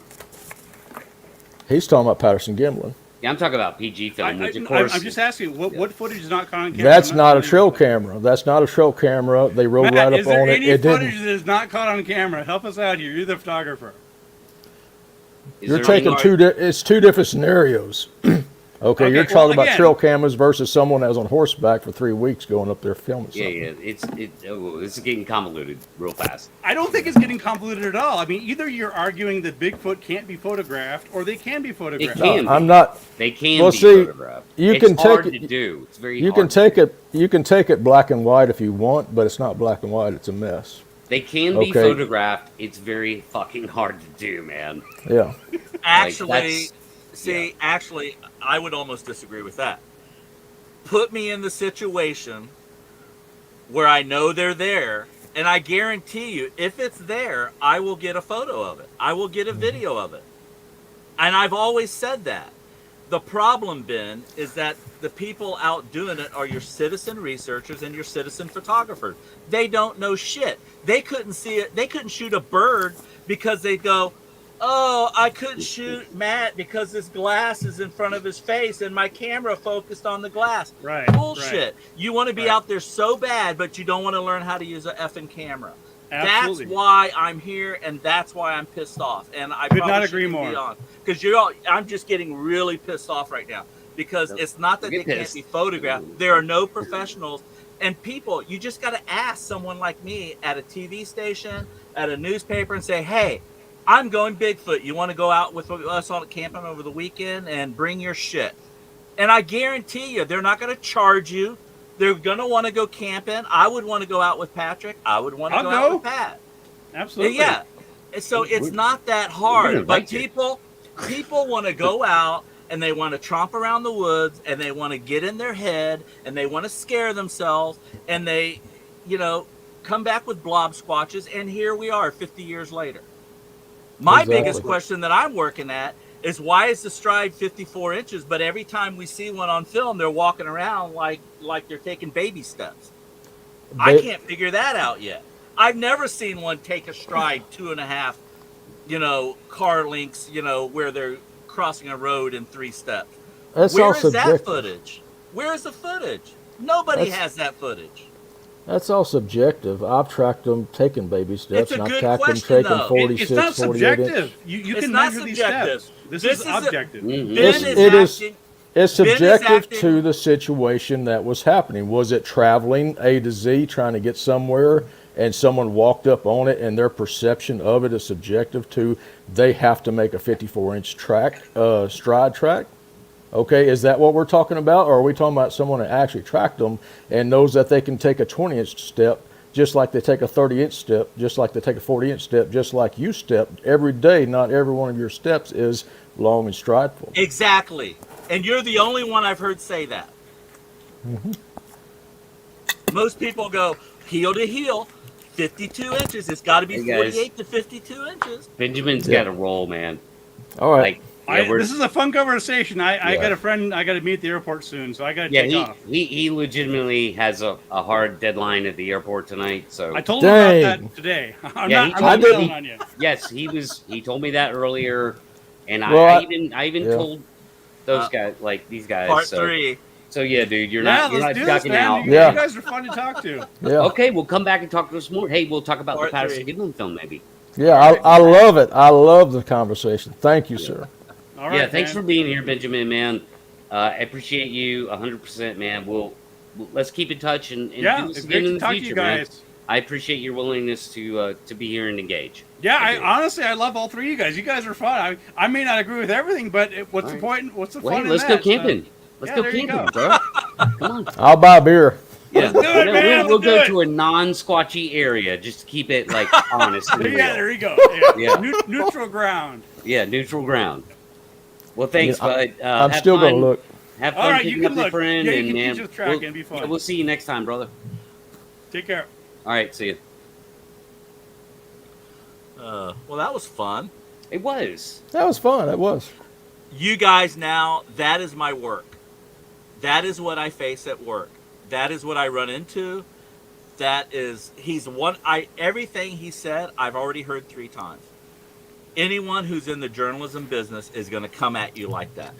And that's exactly what it's like. And that's why I said from the get-go, my I's have to be dotted, my T's have to be crossed. Mm-hmm. And, but I understand the fact that he's not going to be, Patrick, you were on him like, well, what is your research? What is your high? He's not going to have that. He's sitting back and he's going by what we're saying. He said he has been in the field researching and he was using science. What I asked was a legitimate question. He's researching us, though. You're right. But no, he was researching Bigfoot. I heard him on another cryptids. podcast. I mean, he has a whole book on chupacabra. He was on another podcast. Said he went out in the woods researching a Bigfoot area. So I had a legitimate question, and I like the guy. I love the guy. Yeah. So, let's not. I mean, I don't want to talk shit about him as soon as. I'm not talking shit. I know. I just don't. I don't want that road to come before us. Okay. Yeah. Oh, come on. Let's talk shit. That way he has to come on for a third time. There you go. Let's talk shit. All right, Benjamin. PG film is real, and here's why. You're so full of shit, motherfucker. Oh Wait, what is Robert Walker saying? I'm wrong. Wrong about what, Robert? Oh God, I don't know, man. Like chat has been lit up. Oh tonight. yeah, they are. It's hard to keep up. Well, that's good. That's what it's about. No, yeah. Engagement's fine. I took it as he was acting as a research journalist, and he was using research not in the term that you and I use research, but I've crossed the line and become, I've talked about it on my channel, the difference between when I go into photojournalist mode and when I kind of act on my own and are more outgoing. I find myself when I'm with people, I sit back and I become the documentarian. And that's why I kind of want to step back and kind of go back out solo again, because when I go out solo, I'm actually doing more what you're doing in the tracking field and me on the photography side. But when I'm out with people, I love photographing people and I like stepping back and I take the back seat. And then I end up getting the false narrative. And that's when the light bulb went off. So it's just nice hearing that, because that's what I have at work. That's the waters I walk through daily. Yeah. Just to give you a taste of it. But Benjamin's a special guy, that he's sort of a professional skeptic, if you would. Like skepticism has been his whole thing for, almost 15 years, maybe longer. Yeah. Going back to his mentors, you could look at that history. It's all fair and legit. Obviously he's actually a pretty cool dude. I mean, he's but he is a professional skeptic, if you will, dude. That's why he's willing to engage in discussion about not just Bigfoot, but other things as well. Obviously, he brings up lake monsters and ghosts hunters. Yeah, I can't believe he can get into that. No, he looks into all that stuff, but Bigfoot is its own phenomenon. It has nothing to do with what people see in the sky. It has nothing to do with people see in the water. Mm-hmm. And the ghost thing is kind of its own thing. But, Bigfoot is what it is, dude. It's people standing right in front of 8-foot tall monkey men things that they can't explain, Yeah, and Patrick, I've never heard where you were that close. So I never heard that scenario of the light. So it kind of goes into time for me to take a break. Perfect time for me to take a break. Ladies and gentlemen, please welcome Mr. Bigfoot Okanagan himself, Leon Thompson. He's gone? He's gone. You scared him off. Yeah, no, he had to go. Holy smokes. He had a hard deadline. Watching that was 10:30 deadline. So, I don't know. Watching it from an outside observer, from my position, that was not what I was hoping at all was going to happen there. That's for sure. Yeah, I got a little sideways. Oh wow, really? Well, Pat, is your mouth dry right now? Mine, yeah. Yeah.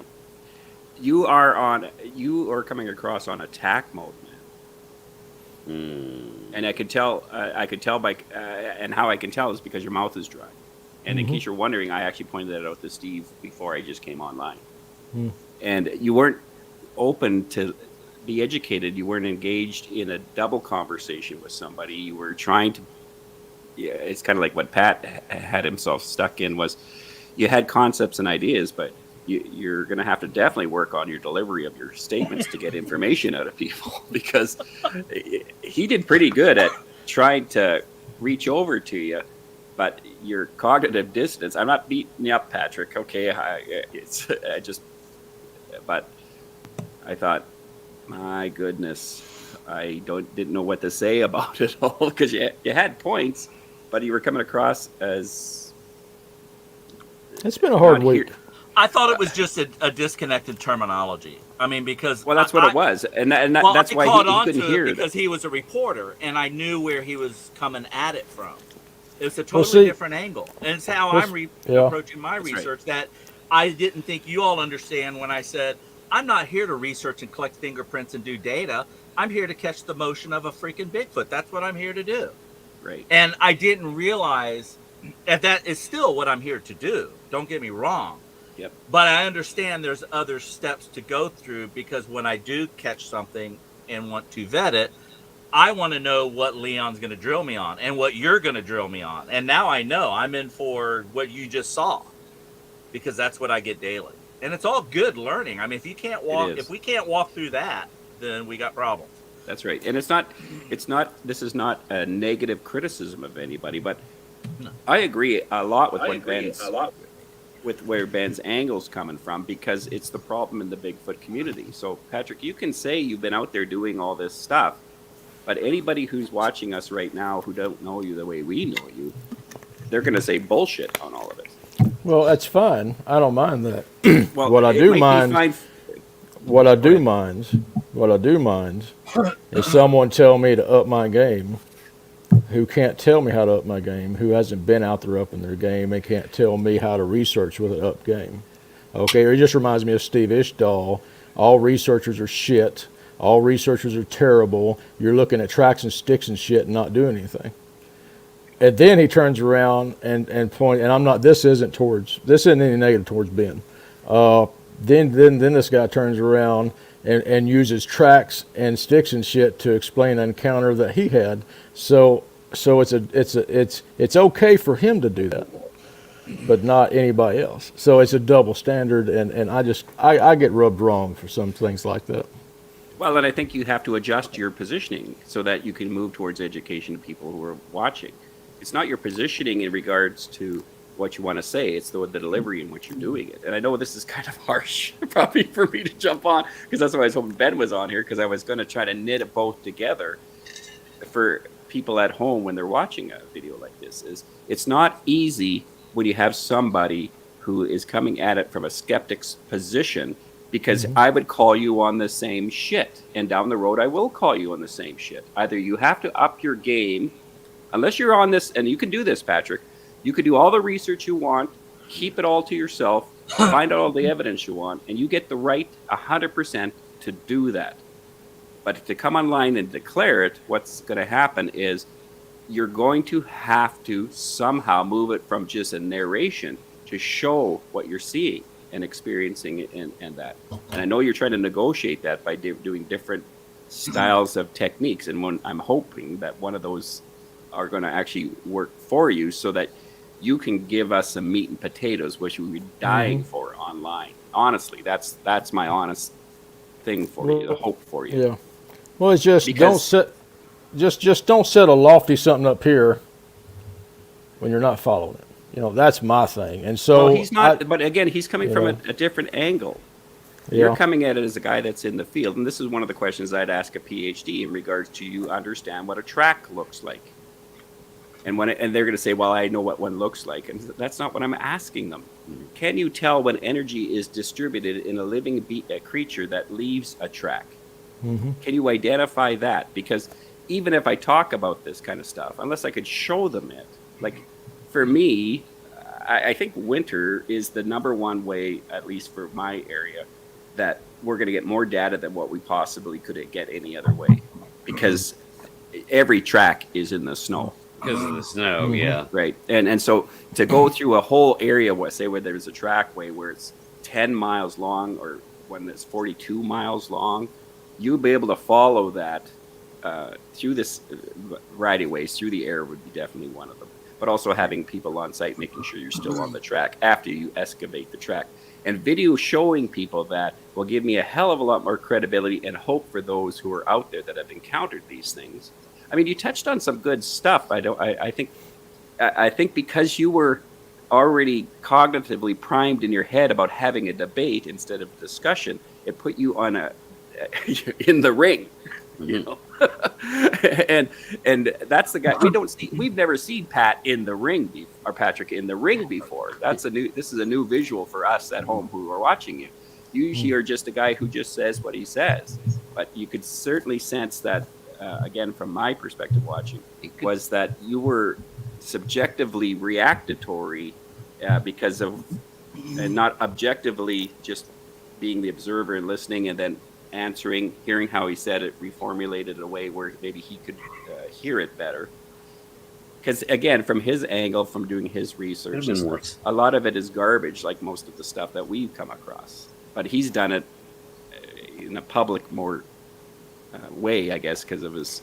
Well, stuff I that he didn't. does. I didn't try to come across as negative or condescending. I just try to be engaging to understand why someone is telling me to up their game instead of upping their own game and showing me how and advising me how to do so. Know what I mean? I don't think you're honestly the problem with cognitive dissonance. You might want to try that other technique. Your cognitive dissonance doesn't give a care about that. It's going to come across to the visuals of how you're talking. So I know this is hard to hear, buddy.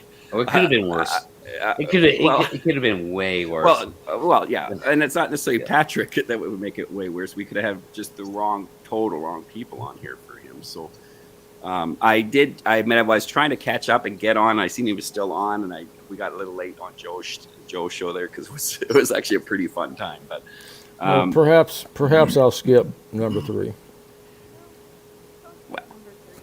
Wait, you can't be JC. You can't hear you, JC. I can hear you, JC.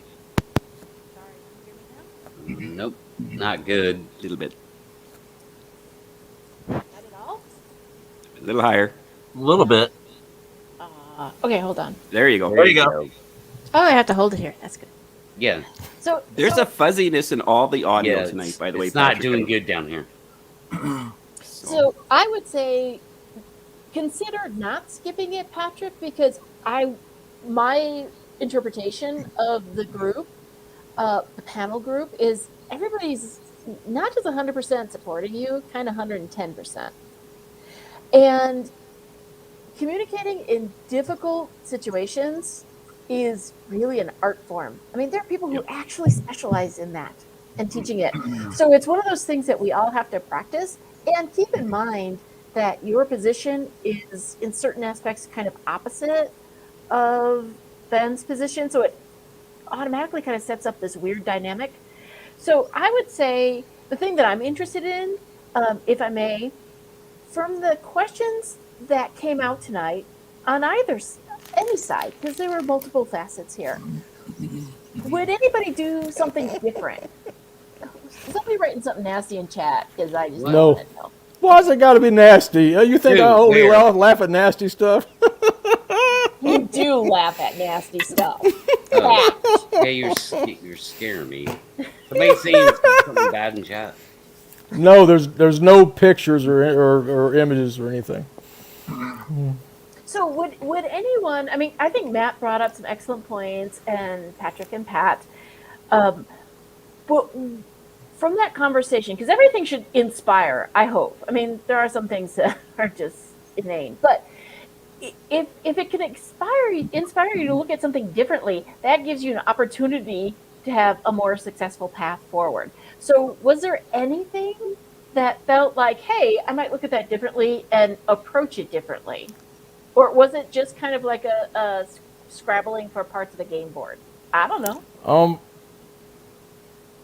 The only thing I really took from it was my own disbelief of I was under the impression that this person was going in the field because that's what was said, and also doing research in the field, and also scientifically, and then to find out that, like Matt was alluding to, is that he's actually more of a journalist.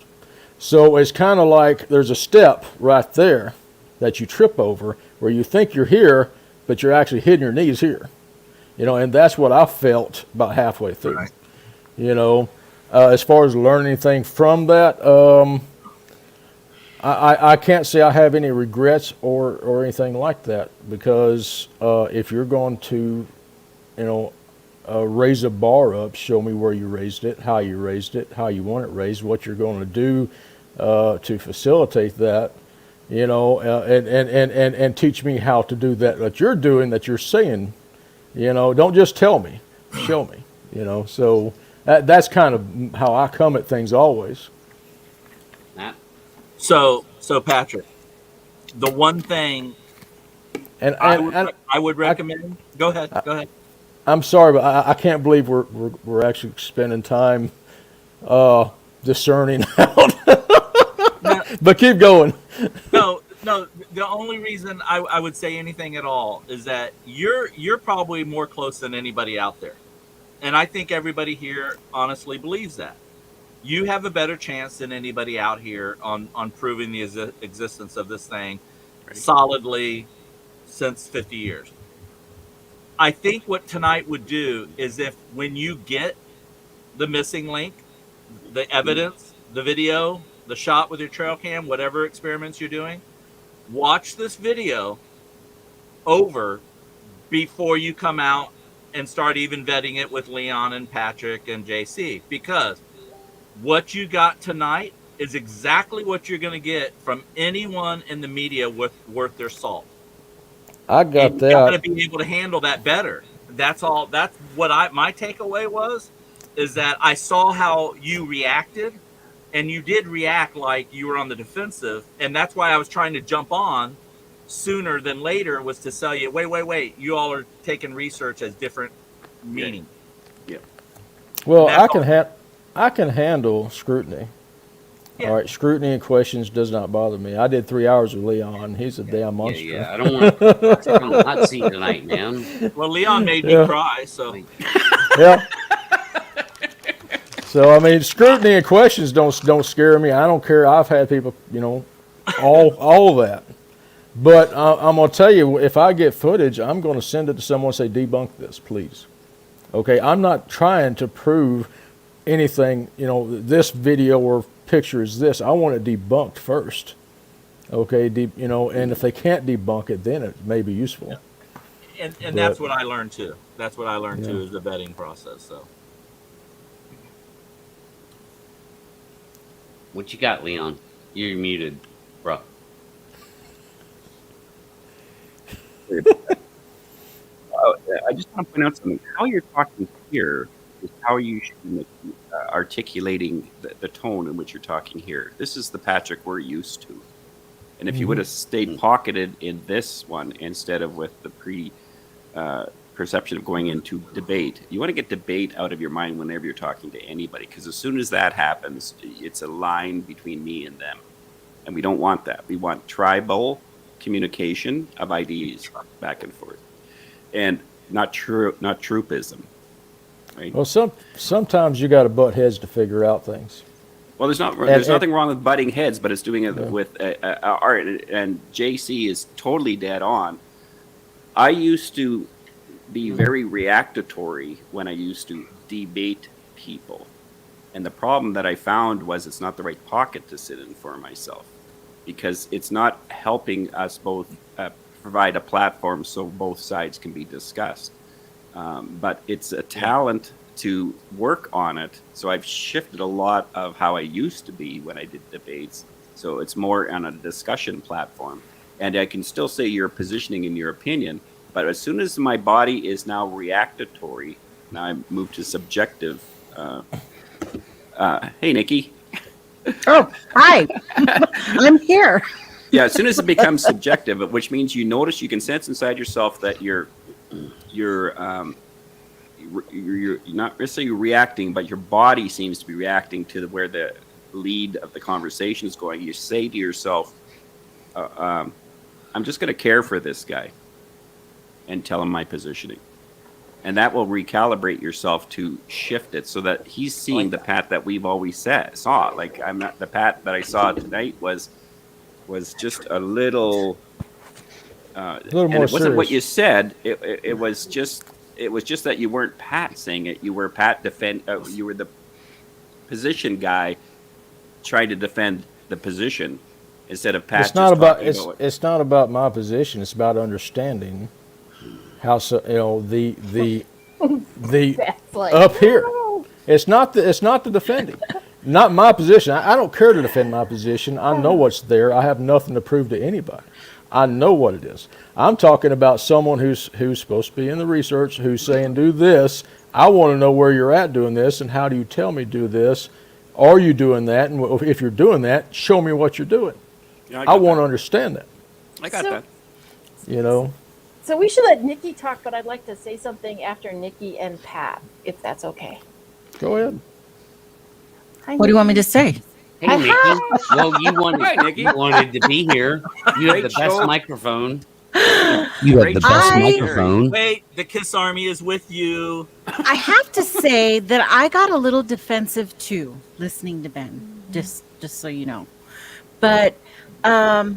but you don't want to go there, so right? So we No, won't. I mean you can explain. You can I don't- explain it. I think it would be going down a awkward. Rabbit hole. We're not talking shit about Ben right now. Yeah, No, no, no, it not at wasn't all. like Shit about that. I didn't. I think he's very intelligent, and he Yeah. speaks well because he knows what he understands. He knows that well. But when it tact, I don't know. I kept thinking he could have said that differently. Okay, because it seems like he says things before thinking about it.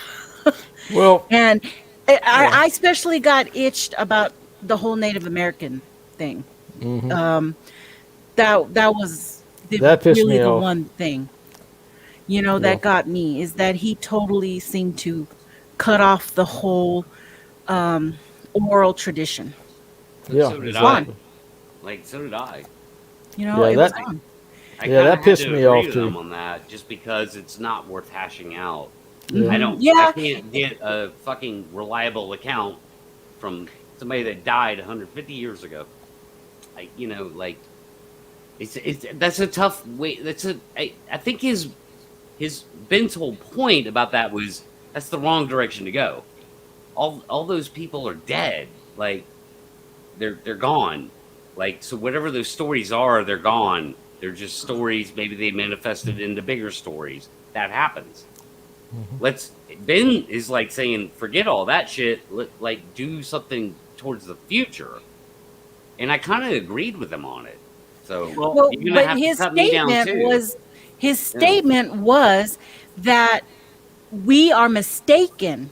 He said we are mistaken for assuming that when Native Americans were talking about Yeah. Bigfoot, hairy man, or whatever the name, okay, because there's thousands, they were talking about spirits. Right. Therefore, you can't research spirits because there's no evidence when you're looking for Right. spirits. But Okay. Yeah. Again, to be fair, Nikki, I brought him back around very brilliantly to a place where he kind of had to accept that it could be, because I brought him back around to, well, dude, if there's a undiscovered upright walking hominid in North America, the Native Americans surely knew about them. And he said, yeah, I agree. Well, I caught Yeah, I caught that too, Nikki, because in the chat I put, well, we all know that cavemen were big hoaxers. Yeah. Yeah, they just sit around and go, oh, let me draw Bigfoot, make big joke. Well, I'm gonna make my own picture here on the because I immediately thought about the Yes. pictures. Yes. The hairy man. I'm thinking, oh my god, so those are just made up. They It just can't be had... any more clear than what was drawn on the caves, if you ask me. Yeah. That was, part of the frustration is. Yes. I got frustrated there too. No, That's why I didn't want to come on until you was gone. Part of it is that the society that inhabited this continent before us knew about them, accepted them, accept them in the fabric of their life. They knew they were there. Every tribe had their own name for them. Right. All right. Now we, as arrogant as we are, come in and take all this land, and then with the learned who are in their towers, peering through microscopes, are telling me that, and tens of thousands of other people that were mistaken for seeing the same creature that the people previously inhabited this continent that knew about them also saw. Okay, that is as intelligent as locking a man in a tower for saying the world is not the center of the universe. That is as intelligent as mocking a man for saying the world is not flat. Okay. That's kind of where I'm at. That's fine. JC, you were going to share something. I'll share something after that.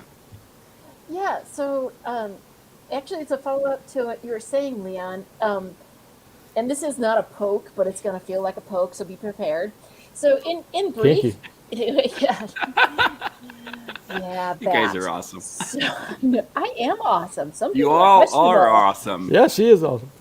So what I would say, Patrick, a brief kind of commentary of what Leon was saying is my thought was, man, Patrick and Ben need to, excuse my language, shoot the shit, not on live camera. Yep. They get And you know, and because I actually have the suspicion that you guys would have way much more in agreement than disagreement. But this is a weird pressurized situation in some aspects. And I'm aware that, you know, Patrick, you try to handle it well, but, you know, a lot of people come at you with crap about all this. And so I'm kind of open. I haven't made a decision. Perhaps some others have, one way or another. I have not. But I would think, to me, it would be really interesting for you and Ben, if it was possible, to have some discussions that were not in a pressure situation. I think that you guys may benefit each other in your insights. That's all I wanted to say about that. And I can appreciate that. And I'm glad you made that point, because pressure is due to resistance. And both of us were resisting. Okay? And I think it was healthy more than it was derogatory. I would agree. There's something that out of that. I mean, why do we have debate? Why do we have you know? We're falling apart. Where's everybody going? What's going on? You know, like, why do we debate capitalism versus socialism? You know, like, why do we debate controversial things in the real world that have real meaning? You know, to get to the fucking truth. And those debates can be heated. They can be respectful, but heated. You know, we have presidential debates, right? Please don't go there. You had said that we're not supposed to talk about politics. No, and we're not. I'm just using that. Sure. Now you brought it up. Oh, sure. Allude to it. Yeah. No, it's a legitimate example of why do people have debate. And I'm over here, and I'm over here, and what Patrick just said is, you know, I thought it was productive.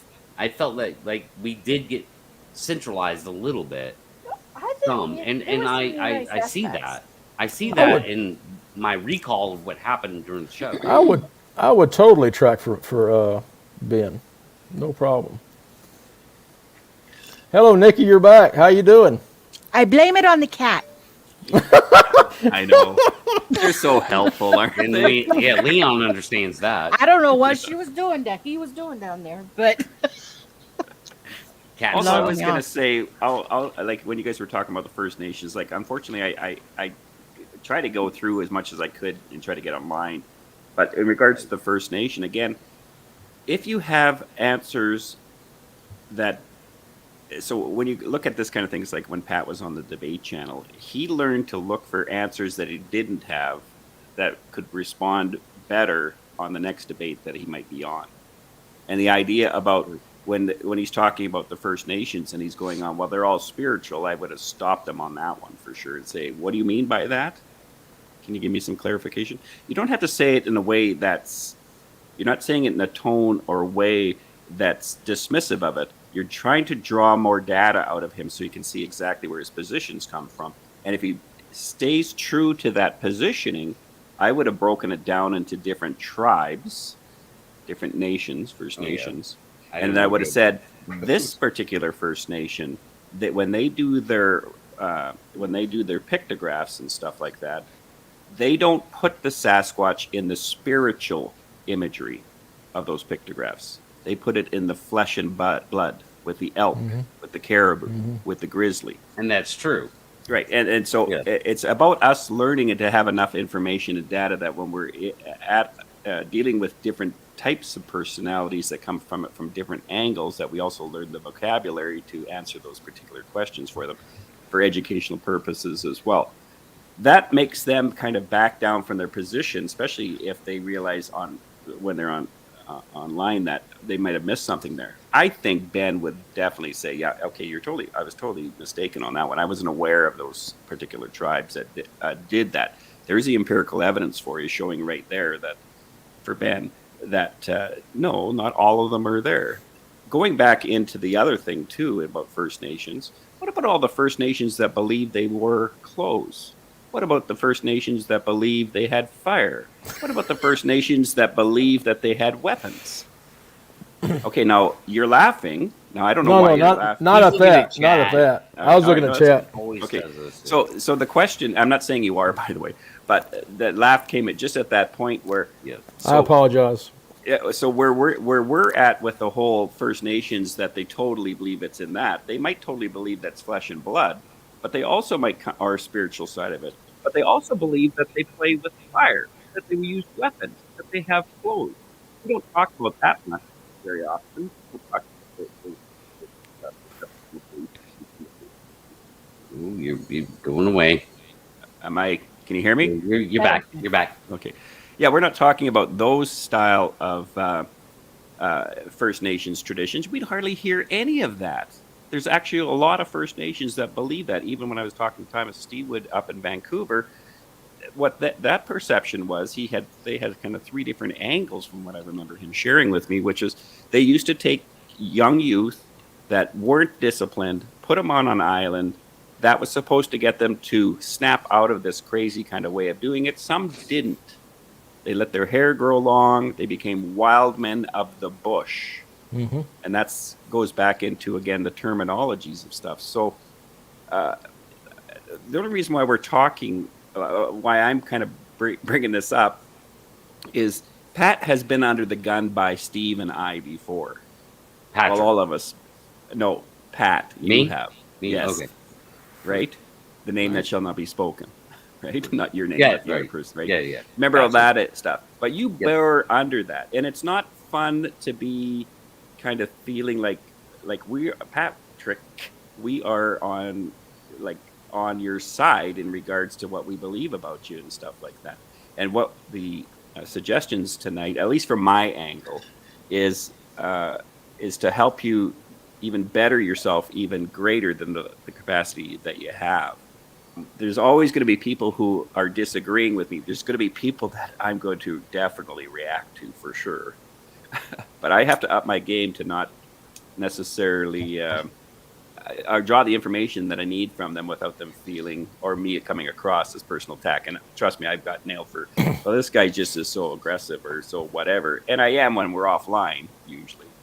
But what do you do with frustration, Leon? Like, when somebody gets frustrated to a high level, like, I don't even know the analogy to give, like, what do you do with your own frustration, or other person's? Because there's other people's frustration to deal with as well. No. What do you do with your own frustration when it's, let's just say, a weird analogy is like, hey, you're telling your friend, oh, hey, I saw Shirley at lunch today, and she had a ham sandwich, and your friend goes, well, I don't believe you. There's no independent verification whatsoever that Shirley had a ham sandwich today. What do you do with that kind of frustration? I mean, you would just look at them and go, that's what I told you, dude. Like, I'm lying about it. Like, I think that's where some of Patrick's frustration comes in, because he's out there, he's experiencing these things, and so when, dude comes along and says, well, you're probably not experiencing these things. It's what it sounds like to him. That personal frustration kicks in. And trust me, it could have been way more of a shit show than it was tonight. Patrick handled himself very well. But I don't think it was a shit show. No. It could have been. It could have went there. It had to have been something, because we're still discussing it. Yeah. Well, because I think it's important that people understand that we're here for each other, Patrick. Mm-hmm. We're not against each other. What do you do with that frustration? How do you convince somebody who wasn't there to see Shirley eat her sandwich? How do you convince them? No, I'm telling you, she did. Go, like, JC, how? go for it. Go, JC. This is what I've learned in my many years of having to work with people in difficult circumstances, in industry, is that I have to accept they're not happy. I have to accept that they're frustrated. I have to accept they may not believe me. They may want to fight me on this, or they may really hate me. Because I'll tell you what, there's plenty of people where I work who have, I'm sure, very colorful expletives for me. No. Okay? No And way, I know, JC. it's so true. And here's the deal. I must accept the discomfort of other people, be my best self, and keep going forward towards my goal with respect for myself and others, and the understanding that I may fail. And that's going to be okay, because I will get up tomorrow and I'll do it again. That's what you do with frustration. Right. And another angle too is when you're in conversation, is you are always recalibrating. So when you're the objective observer of the conversation, of how you're articulating, how they're reacting, and you're observing their reaction, it's telling you to recalibrate that something you're saying or the way you're saying it is coming across incorrectly.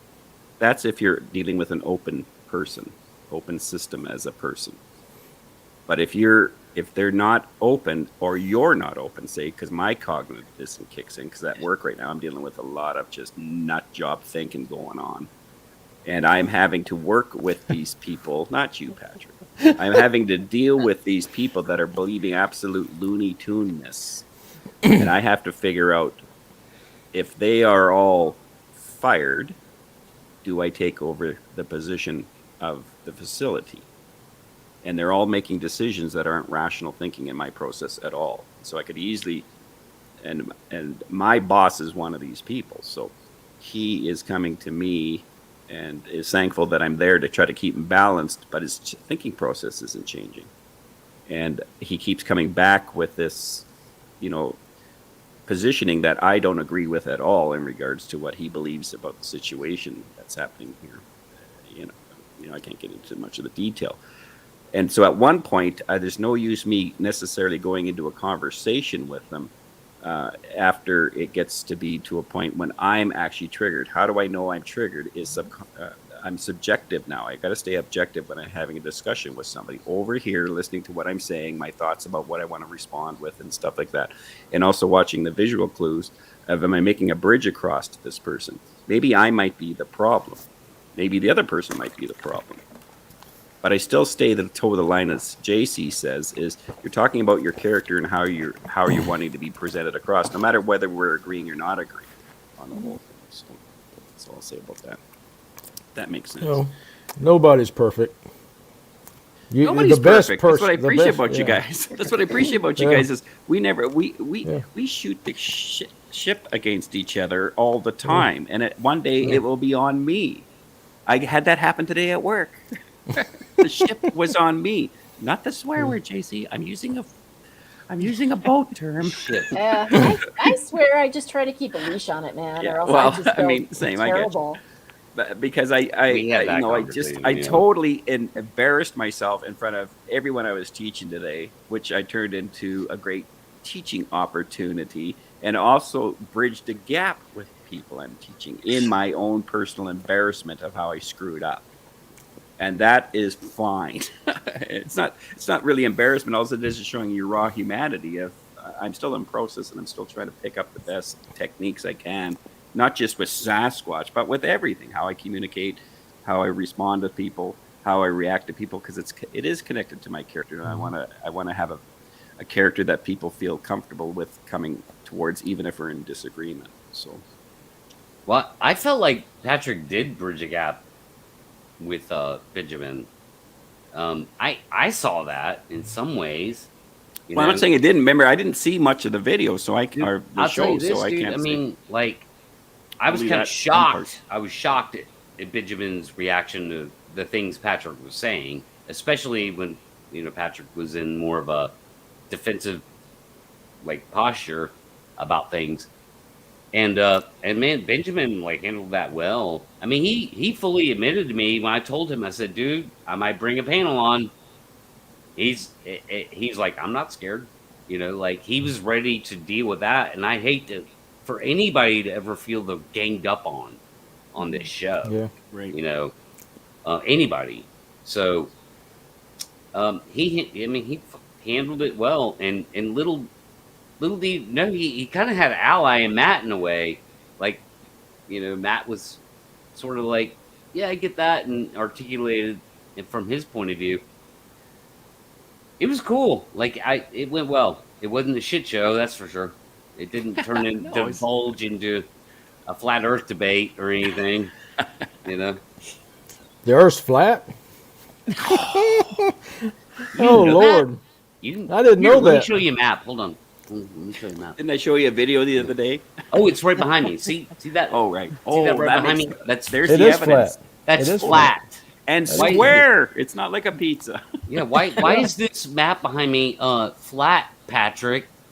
It's because the Earth's flat, dude. Well, why is pizza rounds cut in triangles and served in a square box? I mean, that's what I said. Yeah. Yeah. And that kind of confusing. Yeah. So it's an unanswerable question. I know, it's a mystery. Nikki, what's up? What are you gonna do a show on us tomorrow? Just, I mean, Show be on honest. Probably no. On Sunday. Sunday, isn't it, Nick? Sunday. Oh yeah, that's right. Sunday. Sunday fun day. Yes, 6 p.m. Mountain Standard Time. Be there or be square. Right, so that's 8 p.m. Eastern, which Yes. is the rest of the freaking country.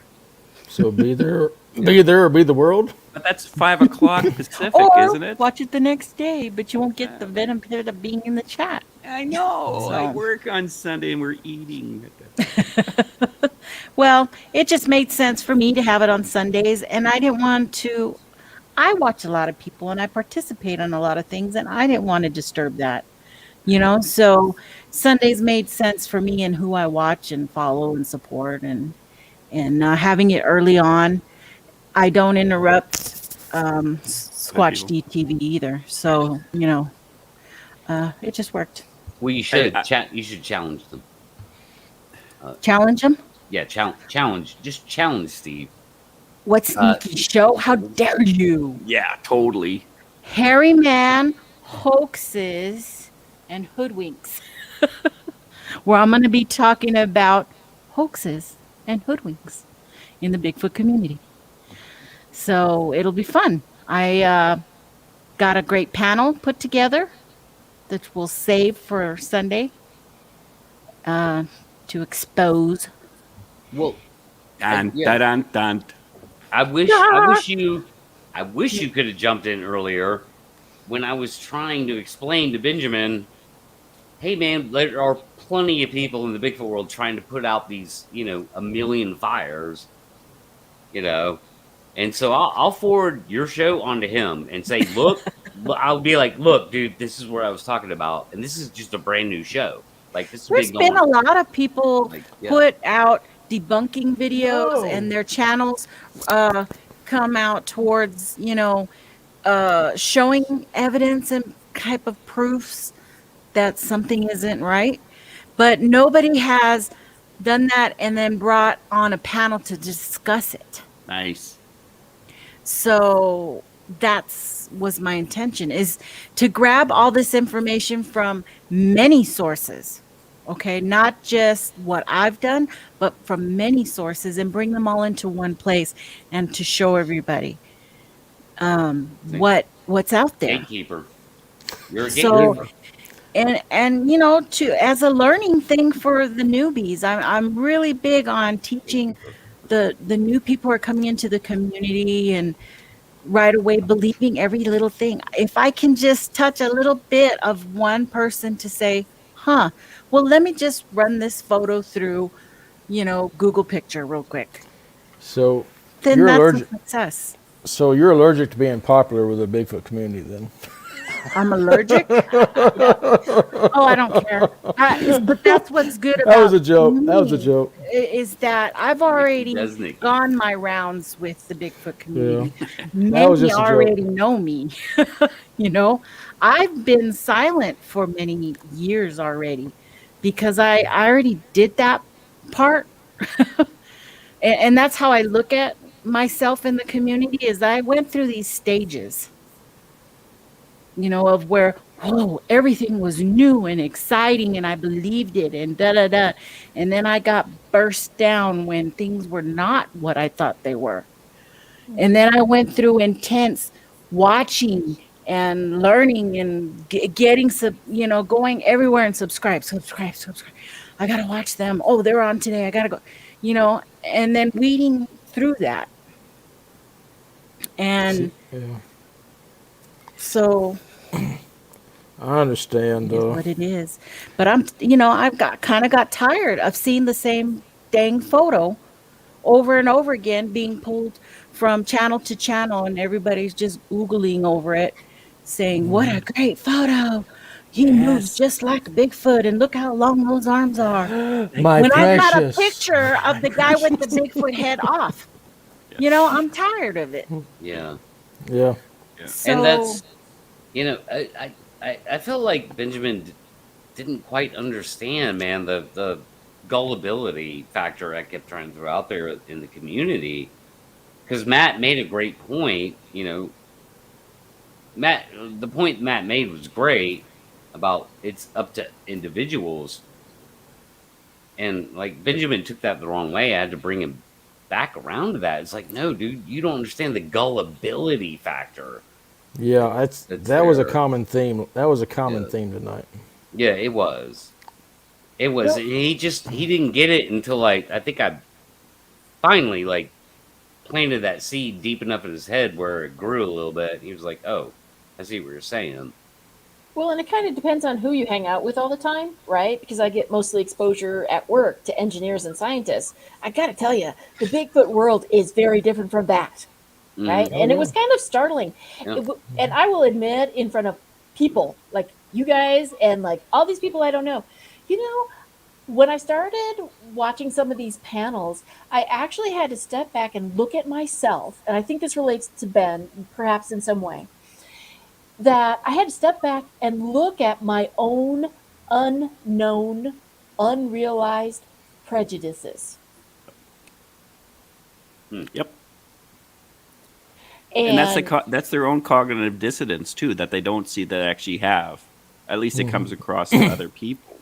Yeah. Is that the idea of, well, show us the evidence. You're asking us something that we, and then they go into it's been around for 50 years. So the implication of being around 50 years and showing the evidence, we have no evidence to show, but we're not doing the right style of researching for it, nor do we have enough people doing the right style of research to do it. So, and so you have a faction of us or segment of us that are trying to do the scientific method and stuff.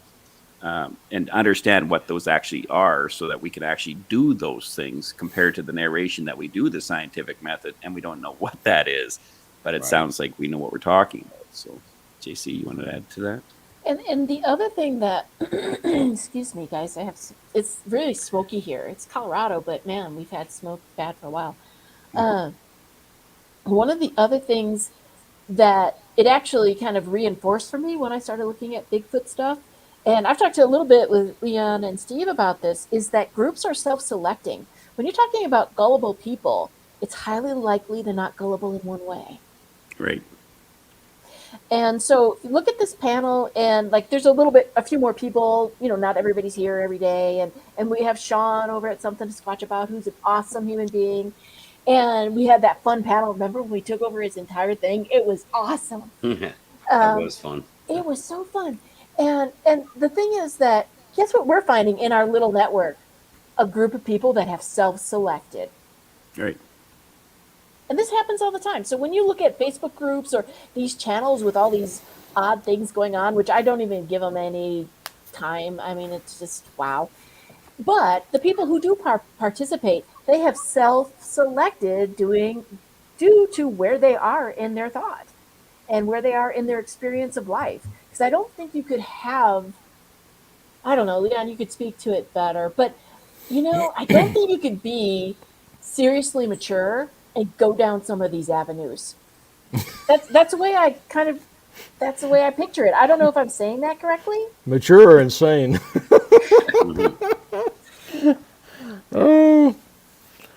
Yeah. I mean, I had the opposite of this one. I didn't come in and see all this and believe in it and buy into it, and then a bubble burst. I brought this in here, and then I found all this insanity and asylum, and I've been trying to negotiate it. And sometimes I'm tired of it, you know. Yeah, it's hard to deal with crazy. Well, and that's where you self-select, and then you just, and it can be in a negative way too, because like Leon, you probably talk a lot about how cults self-select for certain predispositions. But, for us, I just say, let's look at what we have, keep going forward, and,